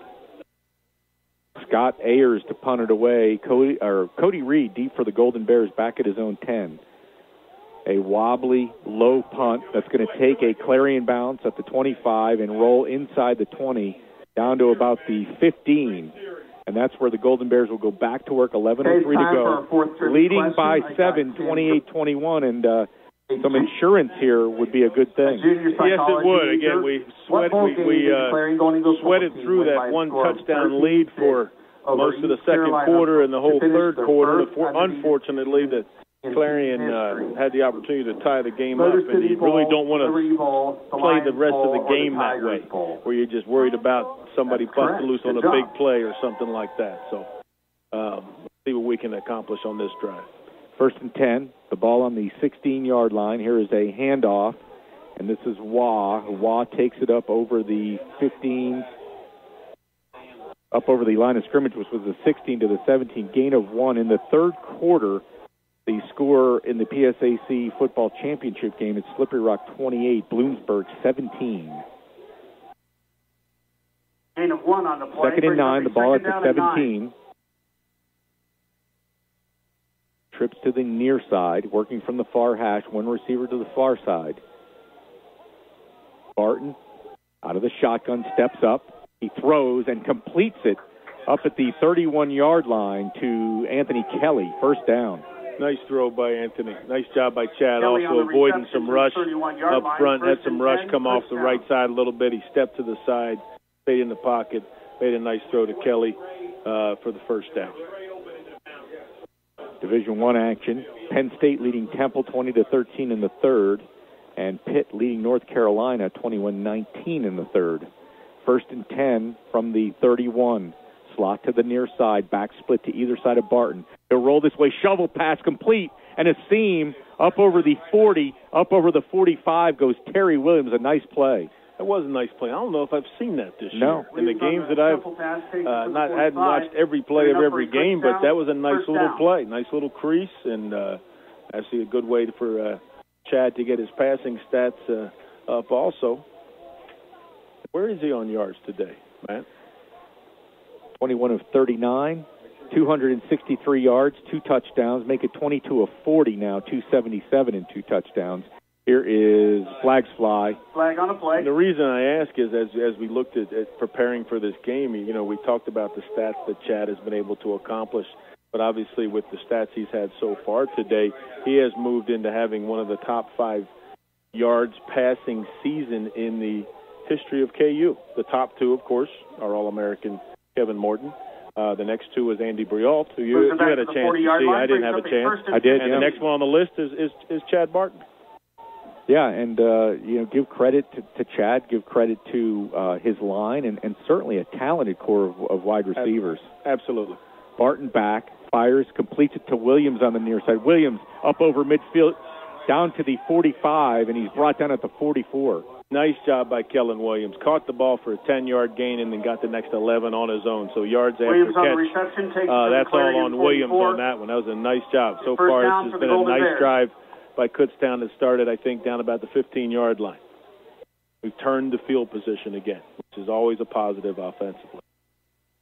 1st and 10 from the 44. Trips to the far side, working from the near hash. Here is James Waugh. Waugh into the hole. He picks up about a yard. It'll be 2nd down and 9. I tell you, those horses up front for Clarion aren't bad. They aren't bad at all. Gain of 1 size up play, in there. Brings up a 2nd down and 9. They do a nice job, Coach. That's what Coach had talked about before the game. But this week, I talked to him. He said that defensive front is pretty salty, and I think I have to agree with him. Empty backfield now for Barton on 2nd and 9 from the Golden Eagle 43-yard line. 8:30 to go and counting. Kutztown leading by 7. Barton fires it complete on the far side to Williams down to the 38. And Greg, we talked about how competitive the PSAC West is. You're facing. This is obviously football country. As we have an injury down on the field. It's a Golden Bear. We'll try to get the number for you. I believe it was Kellen after he caught the ball. Okay. Yeah. Western PA has always been known as football country, and you're battling not only some good Division II programs out here, but some good Division III programs. You have a couple of subdivision. You have Pitt down the road.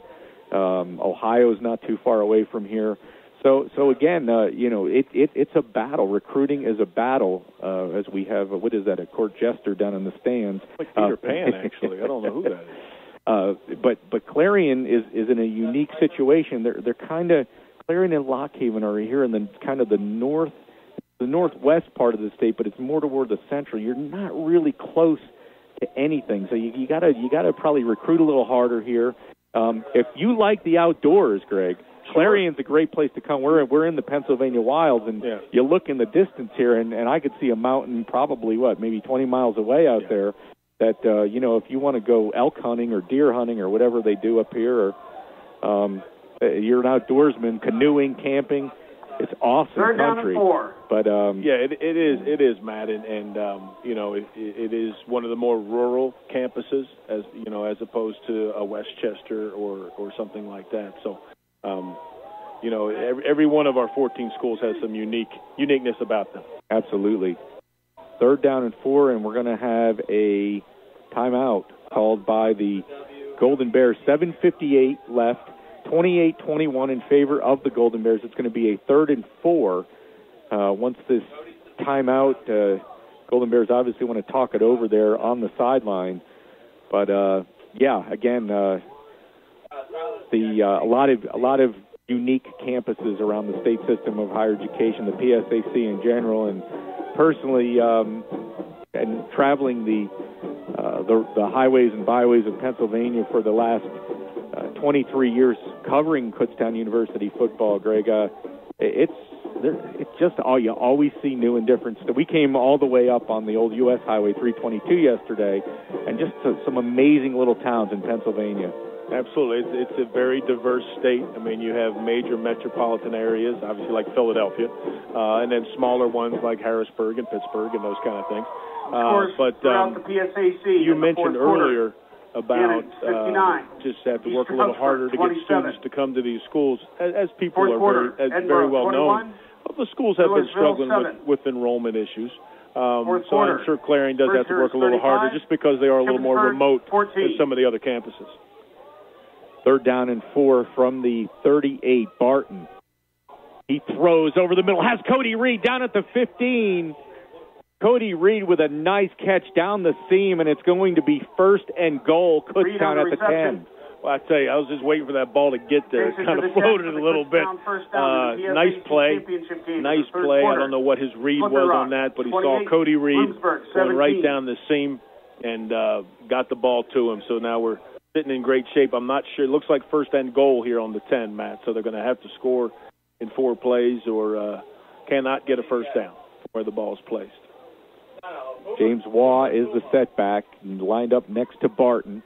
Waugh takes the handoff, and he goes into the pile in the middle. He'll have about 4 yards, maybe 5 or 6. It looks like they're going to spot him down at the 4, so he spun away from 1 and gets some nice yardage on second effort. Yeah, nice little crease opened up in the middle by the offensive line, and James, again, as I mentioned earlier, it doesn't take much to get James through there. James can find little holes. And we are going to have a timeout called by the Golden Eagles, who, with 7:05 to go, need to come up with a stop here, trailing by 7. They don't want to go down by 2 scores. Taking a look at some of the statistics, Barton, 25 of 43, 326 yards, 2 touchdowns. He's only been sacked twice. Receiving, Cody Reed, 5 catches, another 100-yard game. He's at 107. Kelly, 4 for 69. Kellen Williams, 8 for 67 and a touchdown. Nate Hollander, 5 for 41 and a touchdown. On the ground, James Waugh Jr., 13 carries for 64 yards. Terry Williams, 12 carries for 56 and 2 touchdowns. 7:05 to go. 28-21 in favor of the Golden Bears. 2 other scores for the PSAC in the 4th quarter. We again want to extend thanks to the staff at Kutztown University Radio, KUR, for their support in carrying Kutztown University football, the official home of Golden Bears football radio broadcast, on the road this year. Mike Regensberger, general manager. Pat Dietrich, our student engineer, who will be graduating in December. Of course, our support throughout the year, Steve Degler, our halftime show host, Brian Salvador, who has been so great as our sports information director, setting us up with information throughout the year. And, of course, all of my color commentators. Here is a 2nd and 4. Barton rolling to the near side. He's looking, being pressured, still looking. He's going to throw it away wisely, incomplete. Pass is incomplete. Yeah, just trying to do a little play action off an obvious run set. We were in the eye, 2 tight ends in the eye, which you don't see us in 2 tight ends in the eye very often. So obviously the thinking was we're going to go ahead and line up in an obvious run set, see if they think we're actually going to run the ball, which we didn't. But we weren't able to find anybody open on the play action, running the bootleg back this way. 3rd and goal on the 4-yard line. 3 receivers to the near side, 2 to the far side, working from the far hash. Barton out of the shotgun. He throws to the far corner, incomplete, behind Kellen Williams, who had a step, but really not a chance at that ball. No, it was behind him. He stuck his left hand up there to see if he could get it, but was definitely thrown with probably a little more speed than it needed to be thrown with. But opportunity here to go up by 10 with a field goal attempt by Rosenfeld. It's an important field goal attempt, obviously, because it would give Kutztown that 2-score lead, leading 28-21. 21-yard field goal attempt. Luckenbaugh kneels at the 11, 21 yards. The snap, the hold, the kick. It is blocked. It is blocked, and it's downed at the 10-yard line. Wow. Denzel Jackson, what can you say, Greg? For the Golden Eagles. Rosenfeld has been money.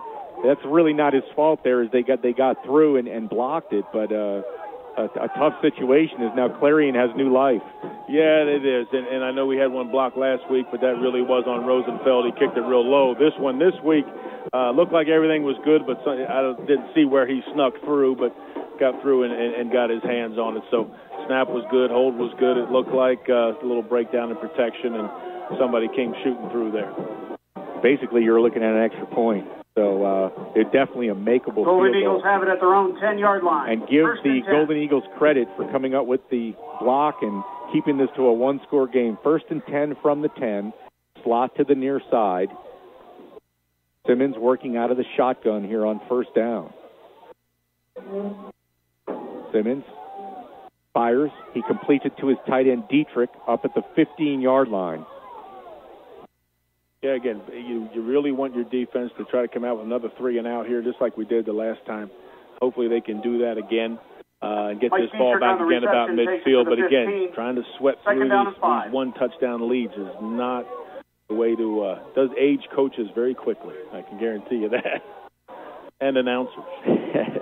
2nd and 4 from the 16. 6:16 to go. Simmons back with time. He fires and completes it at the 25. Up to the 30-yard line goes number 2. That is Caleb Mancini. 1st down and more. It'll be at the 32. Mancini on the reception takes it to the 32 for a Golden Eagle. 1st down. Yeah, he made contact at the 30, and he fell forward to the 32. So that was the right spot by the official. But, again, we've got to get some pressure on Simmons here, do something to try to get this ball back. Slot to the near side. 1st and 10 from the Clarion 32. Here's a handoff. The near side comes Thomas. Thomas with a big seam as he takes it up over the 40 to the 41, gain of 9. Bobby Thomas carries to the 41-yard line. Yeah, they're really bottling it up inside and just keeping our guys inside. Thomas does a nice job of hitting the inside and then bouncing it out. We're not in our support inside out is not there to stop him as he comes off that edge there. 2nd and 1 from the Clarion 41. Slot to the far side. Pistol. Thomas takes the handoff. Thomas with a 1st down as he takes it up to the 47-yard line, and that could put Thomas over 100 yards for the day on 22 carries. He's close. Thomas carries to the 47-yard line. Simmons on the day. 1st and 10. 19 Golden of 31, 212 yards and the 2 touchdowns, and he has thrown the ball to 7 different receivers. Yeah, Thomas is now for a net 102 yards rushing.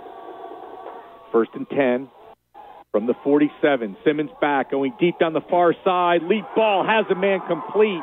And once again, it is Jaron Moore down at the 25-yard line.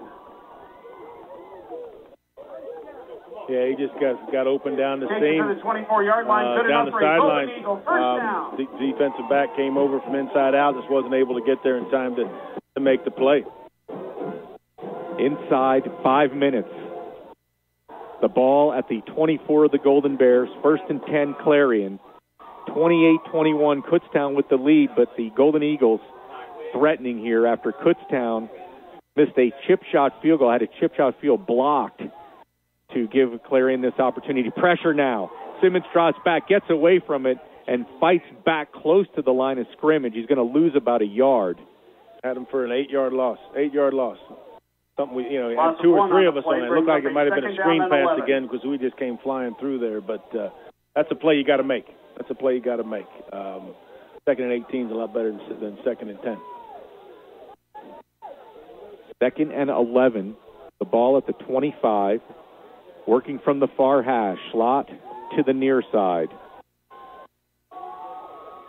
Simmons in the shotgun. And we are going to have a timeout called by the Golden Bears. Somebody saw something they didn't like down there on that Golden Bears sideline. Yeah, Coach Clements was right there by the official and called a timeout. Not sure what he was seeing, but I think he just wants to get his defense over there and just get them to relax a little bit. He just saw 3 of his best defenders not able to tackle the quarterback 8 yards deep. I'm sure that didn't make him very happy, and he's probably just telling them all just to relax and let's play and let's make a play and get these guys stopped. Yeah, again, and we talked about it earlier. The Golden Eagles of Clarion led in this one 7-0, and then Kutztown looked like they were going to pull away, but they've been pesky, have the Golden Eagles. They've hung in this ball game, and again, just when you think the Golden Bears are going to maybe get some comfort there with a chip shot field goal, we're going back down the other way, Greg, and we're 25 yards away and an extra point from a tie ball game. You know, the last two times we played this team, if I'm not mistaken, of course, last year we had the overtime game, which was just crazy. And then the most previous time before that, if I'm not mistaken, was a game in an absolute deluge at Kutztown that Clarion ended up winning like 27-26. I can't remember the year, probably in that 06-07 time frame. And it was always been a tight game against this bunch. 2nd and 11, Simmons back going deep, has Moore wide open for a Clarion touchdown in the near side of the end zone. He beat the coverage. Kenny Williams and whatever the Golden Bears talked about on that timeout there did not work. No, it didn't. I don't know if we were in a man-to-man coverage or what, but he was 5-6 yards past our closest defender, so I'm not sure exactly what we were trying to do defensively, but obviously Clarion found a weakness and they took advantage of it. Well, the all-important extra point to tie it up here, the attempt by Phil Esposito, the lefty kicker. Every time you say that, I'm thinking New York Ranger hockey. Old school. The kick is up. The kick is good. 3:44 to go here in regulation. We are knotted up, fans. It's Clarion 28, Kutztown 28. You're listening to Golden Bears football on Kutztown University Radio, KUR. For the crunchiest, tastiest pretzels you will ever experience, try Unique, the original split-open pretzel since 1921. While baking, Unique pretzels split open into deep cracks and crevices, giving them the most wonderful flavor you will ever taste. Family-owned for 6 generations and shipped throughout the world from Reading, Unique's rich caramel color and crunchy texture will keep your hand reaching back into the bag for more. Unique, the official pretzel of Kutztown University Athletics. For more information, visit uniquesplits.com. 7-play, 90-yard drive.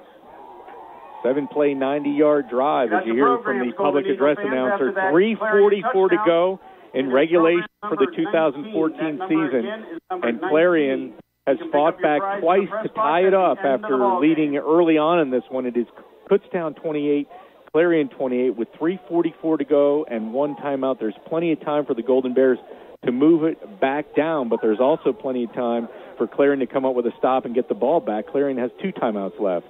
Absolutely plenty of time. I mean, you're sitting here in a tie ball game, 3:44 to go, 1 timeout. You've got all the time in the world. All you need is a field goal to win the game. So it's just a matter of, execute, and move the ball down the field. Here is Serenkowski at the 15-20. 25-30, 35-40. Serenkowski is going to get a nice return as he's chased out of bounds up near the 45-yard line. So that's a good break for Kutztown. Good field position to start. Absolutely. Very nice job by Serenkowski returning it. I saw Tomasetti back. I thought Tomasetti was going to go back and catch it. I'm glad he didn't, because it was a shorter kick to the left side of our kickoff return team. But Serenkowski did a nice job of catching it, and we'll see what KU can do here. Plenty of time, and just need any kind of score to win. Line of scrimmage is the 42. 1st and 10 Golden Bears. Working from the far hash, trips to the near side. Play action, Barton rolls. Barton, he's looking, and he fires and completes it to Cody Reed in Clarion territory. That should be a first down at the 48. It's awful close. I haven't seen a first down indication yet. I think they're going to measure. No, we don't know what they're doing. Oh, he stopped the clock. That's for a first down. Okay. Takes it to the Clarion. The official started stopping the clock, and then he said first down. I didn't know if he was calling for a measurement or what he was signaling there.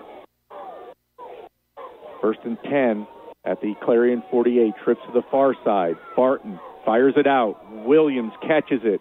Kellen Williams up the far sideline. First down and more as he jets up to the 37-yard line, gain of 11. You wonder sometimes, Matt, why we have 2 nice plays together like that, then sometimes it looks like, it doesn't look as smooth. So, I mean, those are 2 very nice, well-executed plays. Good blocking by the receiver on the outside to give Kellen the opportunity to get down the sideline.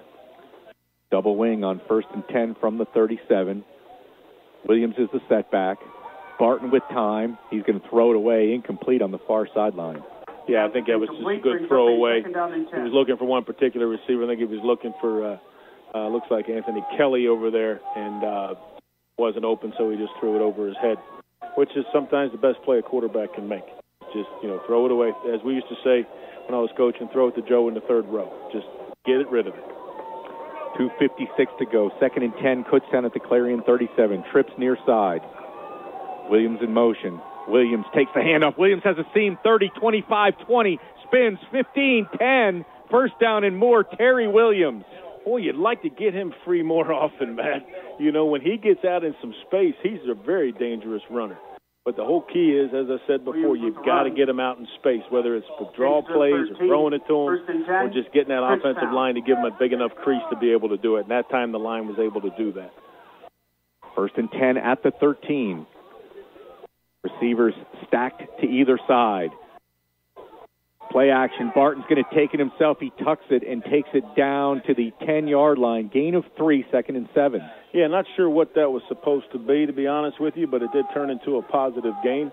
I'm not sure if that was some kind of screen or just an option play, but it did turn out to be positively for KU. Now, I'm sorry, Matt. Based on the last time we were down here, I think Kutztown really wants to try to get that touchdown since the last field goal attempt did not go very well for us. The clock is running down to 2 minutes. 2nd and 7. The ball at the 11-yard line of the Golden Eagles. Were knotted at 28. Trips to the near side. One receiver to the far side. Terry Williams is a sole setback. Terry Williams takes the handoff and he runs into the pile. He's pushed back and he may have lost a yard. Maybe about a yard. Now we've got a timeout. Clarion try to save themselves some time.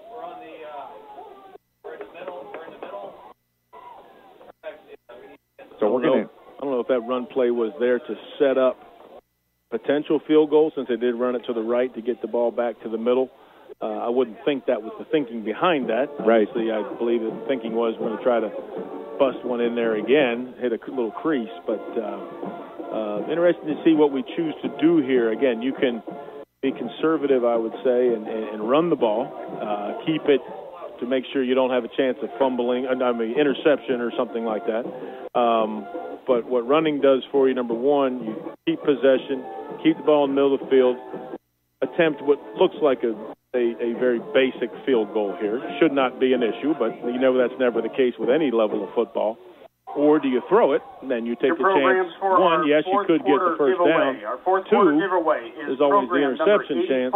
Three, stop the clock on an incomplete pass. You don't want to, you want to take advantage of that clock running, and also that would possibly force Clarion to take their last time out if we would run the ball here, if they chose to have to stop the clock. I hope I didn't confuse everybody with that somewhere. 3rd and 10.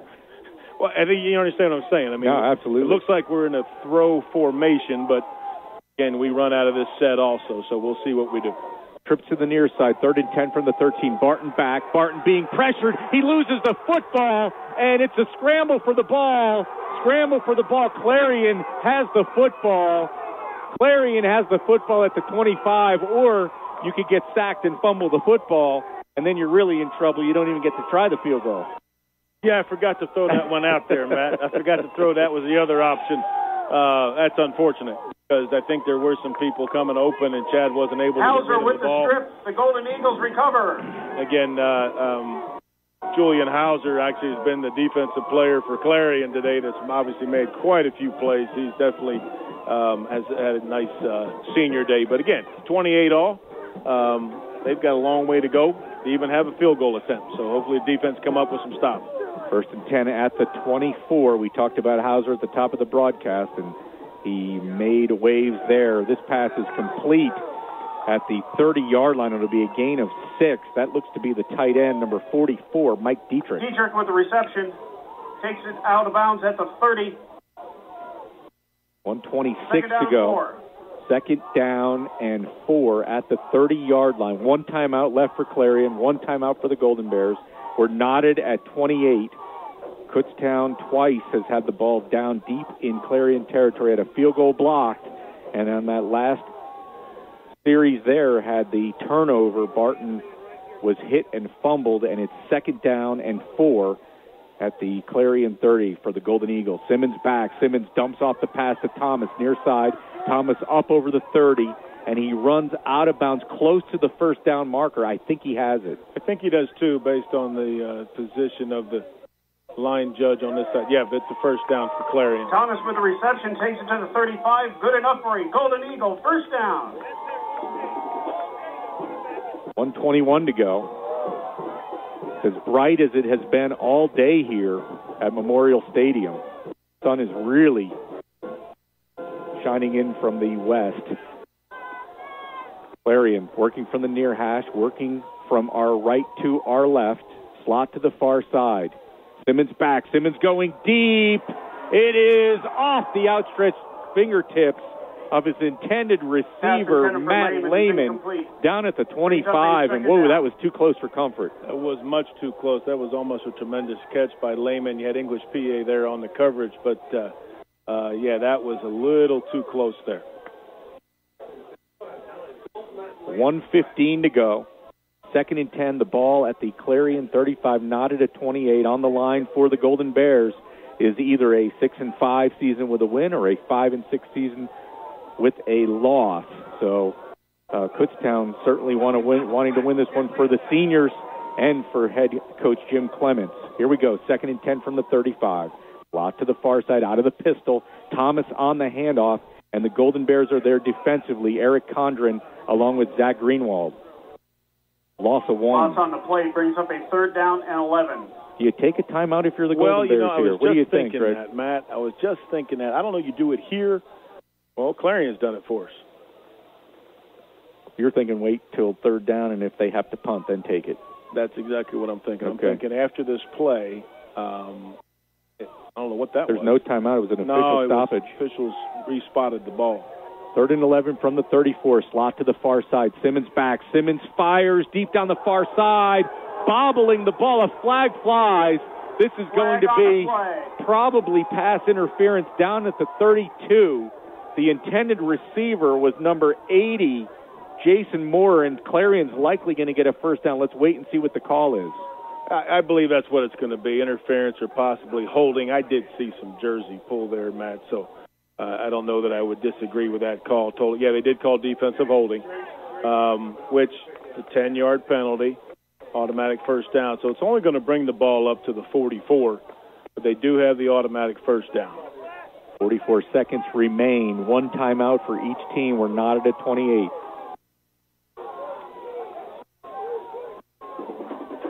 I can't disagree with that call by the official on that, at least from my angle here. So the penalty, the ball is placed at the 44-yard line.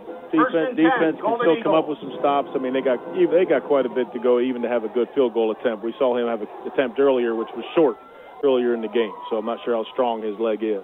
1st and 10 from the Clarion 44. Here's a pass complete out to the far side in Kutztown territory to Mancini down at the 39. The clock will stop at 37 seconds to move the chains. To the Kutztown 41. Good enough for a Golden Eagle. First down. 1st and 10 at the Kutztown 41. Slot to the near side. Simmons back. Simmons going deep down the near side. Man wide open at the 15, 10, 5. Touchdown for Jaron Moore, who again somehow found himself all by himself. Wow. Yeah, that's hard to believe. Similar play that we've seen 2 or 3 times today that they've been able to get wide open. I'm not sure exactly what they're doing. I'm watching more of the offensive line play, and up front, I didn't see how the route actually developed, but they've done it at least 3 times I can think of, and we've not been able to cover it very well at all. The extra point attempt by Esposito will give Clarion the lead for the first time since it led 7-0 to start this ball game.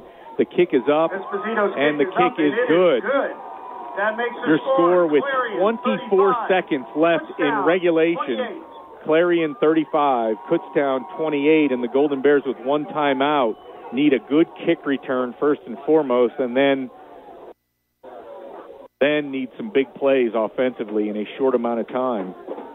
Yeah, I mean, you saw last week we had the opportunity at the end of the game at least to win the game, but that was actually developed because of a big mistake by Shippensburg punt team. Good kick return obviously is first and foremost, and then have a chance for 3-4 plays to see if we can get the ball down the field. It's unfortunate that we've gave up some of these, and it's all been big plays. You think about how they scored. They haven't really driven the ball down and just pounded us. It's all been just big plays, big plays, big plays. Number 9. You can pick up your prize in the press box at the end of the ball game. That scoring drive for the Golden Eagles, 6 plays, 76 yards, in 1 minute and 7 seconds. James Waugh back there deep, and those are 2 of our best long threats. And see what we can do here in the last 30 seconds. Kutztown dropping a heartbreaker last week at Shippensburg. In the same situation here this week, barring a comeback. Right now, Kutztown will be happy just to force overtime. Absolutely. That would be a good thing. So let's see. As the Golden Eagles boot it away, it's going to be a short kickoff, and it's going to be taken by Cody Reed at the 32. Cody Reed up over the 35, 40. Cody Reed still on his feet, and Kutztown's going to get good field position. 17 seconds left, 1 timeout. The ball will be at approximately the 47-yard line of the Golden Bears. Yeah, I mean, you got a chance, obviously, for at least 3 plays, if not more, depending on when that timeout gets involved. So, got to have great protection. We're going to be throwing the ball. Got to have great protection. Golden Bears have it there. You got to have good throws, good catches, and you got to take advantage of the sidelines, get the ball out of bounds. Here we go. 1st and 10, the ball at the 46 of the Golden Bears. 5 receivers set. Kellen Williams in motion. Barton back. Barton steps up. He fires. He completes it down inside the 40-yard line to the 39. That is Anthony Kelly. 12 seconds remain, fans. 35-28, Golden Eagles. And absolutely, we're going to keep an eye on that clock, too. Remember last week we had a few seconds run off that clock that shouldn't have, so I think we need to do the same thing here because you never know. A second makes, obviously, that's the difference between having a snap or not having a snap. 1st and 10 at the 40-yard line of Clarion. 5 receivers, 3 to the near side. Barton drops. He steps up, being pressured, rolling to the near side. He's going to run with it, and he's out of bounds at the 33-yard line. We are down to 4 seconds, fans. And I think if you're the Golden Bears here, you might want to think about burning that timeout and talking about a play. Bart runs it out of bounds. Looks like they have it called. They're calling it right now. Not a bad idea. It's not like you can hold the timeout over till next year. 2nd and 2 at the 32, working from the near hash, trips to the far side. 4 seconds to go. Barton drops. He steps up in the pocket, throwing for the end zone, leap ball, and was it caught? It was caught! It was deflected and caught for a Golden Bears touchdown. That is Cody Reed. Reed gets it. Wow. Kutztown touchdown. I tell you, we had all 3 receivers in the corner of the end zone. Kellen Williams, Anthony Kelly, and Cody Reed, and I don't know which one got their hands on it. It might have been one of our guys. It might have been somebody from Clarion, but it fell right into Cody's hands, and he caught it for the touchdown. Now, as we just saw a few minutes ago, extra point length field goal did not work, so I'm hoping that we can secure our protection here and hopefully have another overtime game in Clarion. The hold will be by Luckenbaugh, and Clarion will take a timeout to freeze the kicker. Not a bad idea. How do you freeze a kicker on a 30-degree day? 36 right now. Oh, it's okay. Do you at all think about going for 2 here, Greg? Oh, I don't know, Matt. No? You don't try to secure the win on one play, or do you? I agree. Try to kick it. 35-34. There is no time left on the clock. Kutztown has 1 timeout. Those are the kind of decisions you make during the week. That's more of a philosophical thing. Do you just say screw it, excuse my language, and you just go ahead make that decision that if we have to go for it at the end, we're just going to go for two, go for the win, and win or lose, whatever happens. But it looks like, we're going to do what we got to do to kick the extra point and keep playing. Hey, why not? Hopefully. Let's hope. Luck and Ball will kneel at the 10. This is the extra point to tie this game and extend the 2014 season. The snap, the hold, the kick, it is up, and the kick is good. We are tied at 35, fans. We are going to overtime.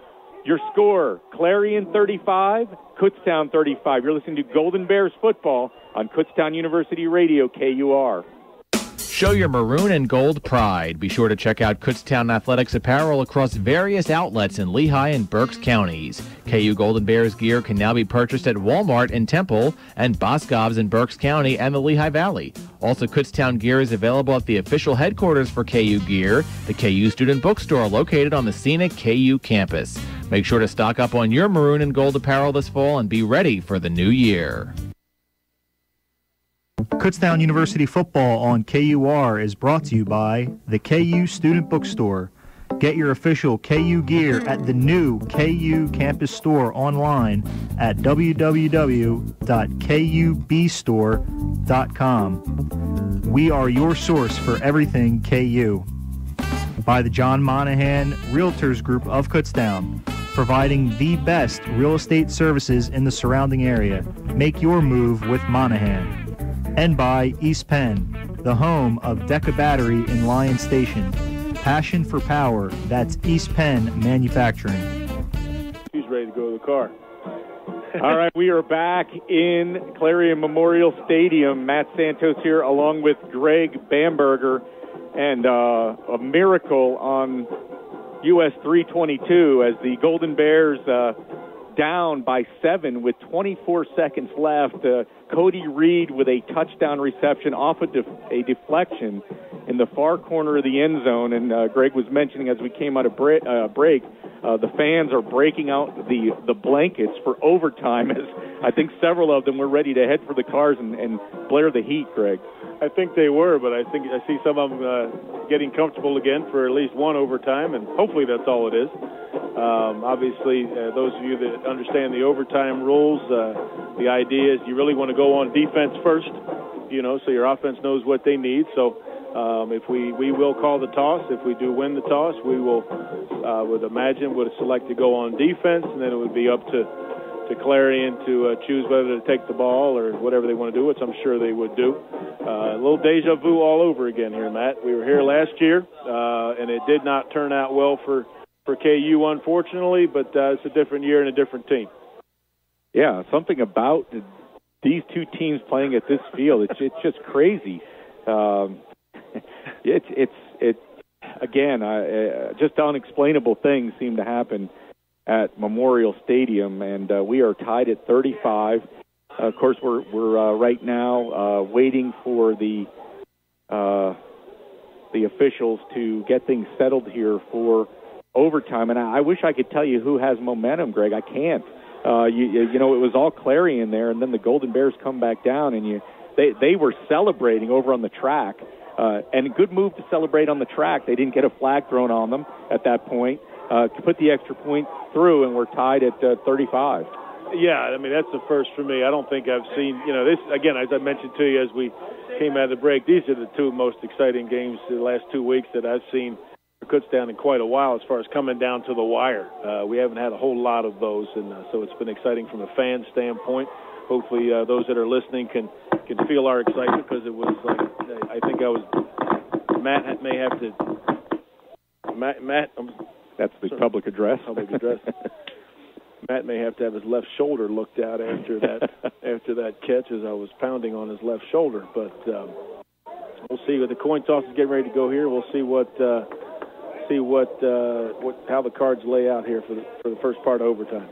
Again, what's on the line for the Golden Bears? For those of you who just may be tuning in, Kutztown's 5-5, so the Golden Bears would like to come away with a winning season. It would be the first winning season under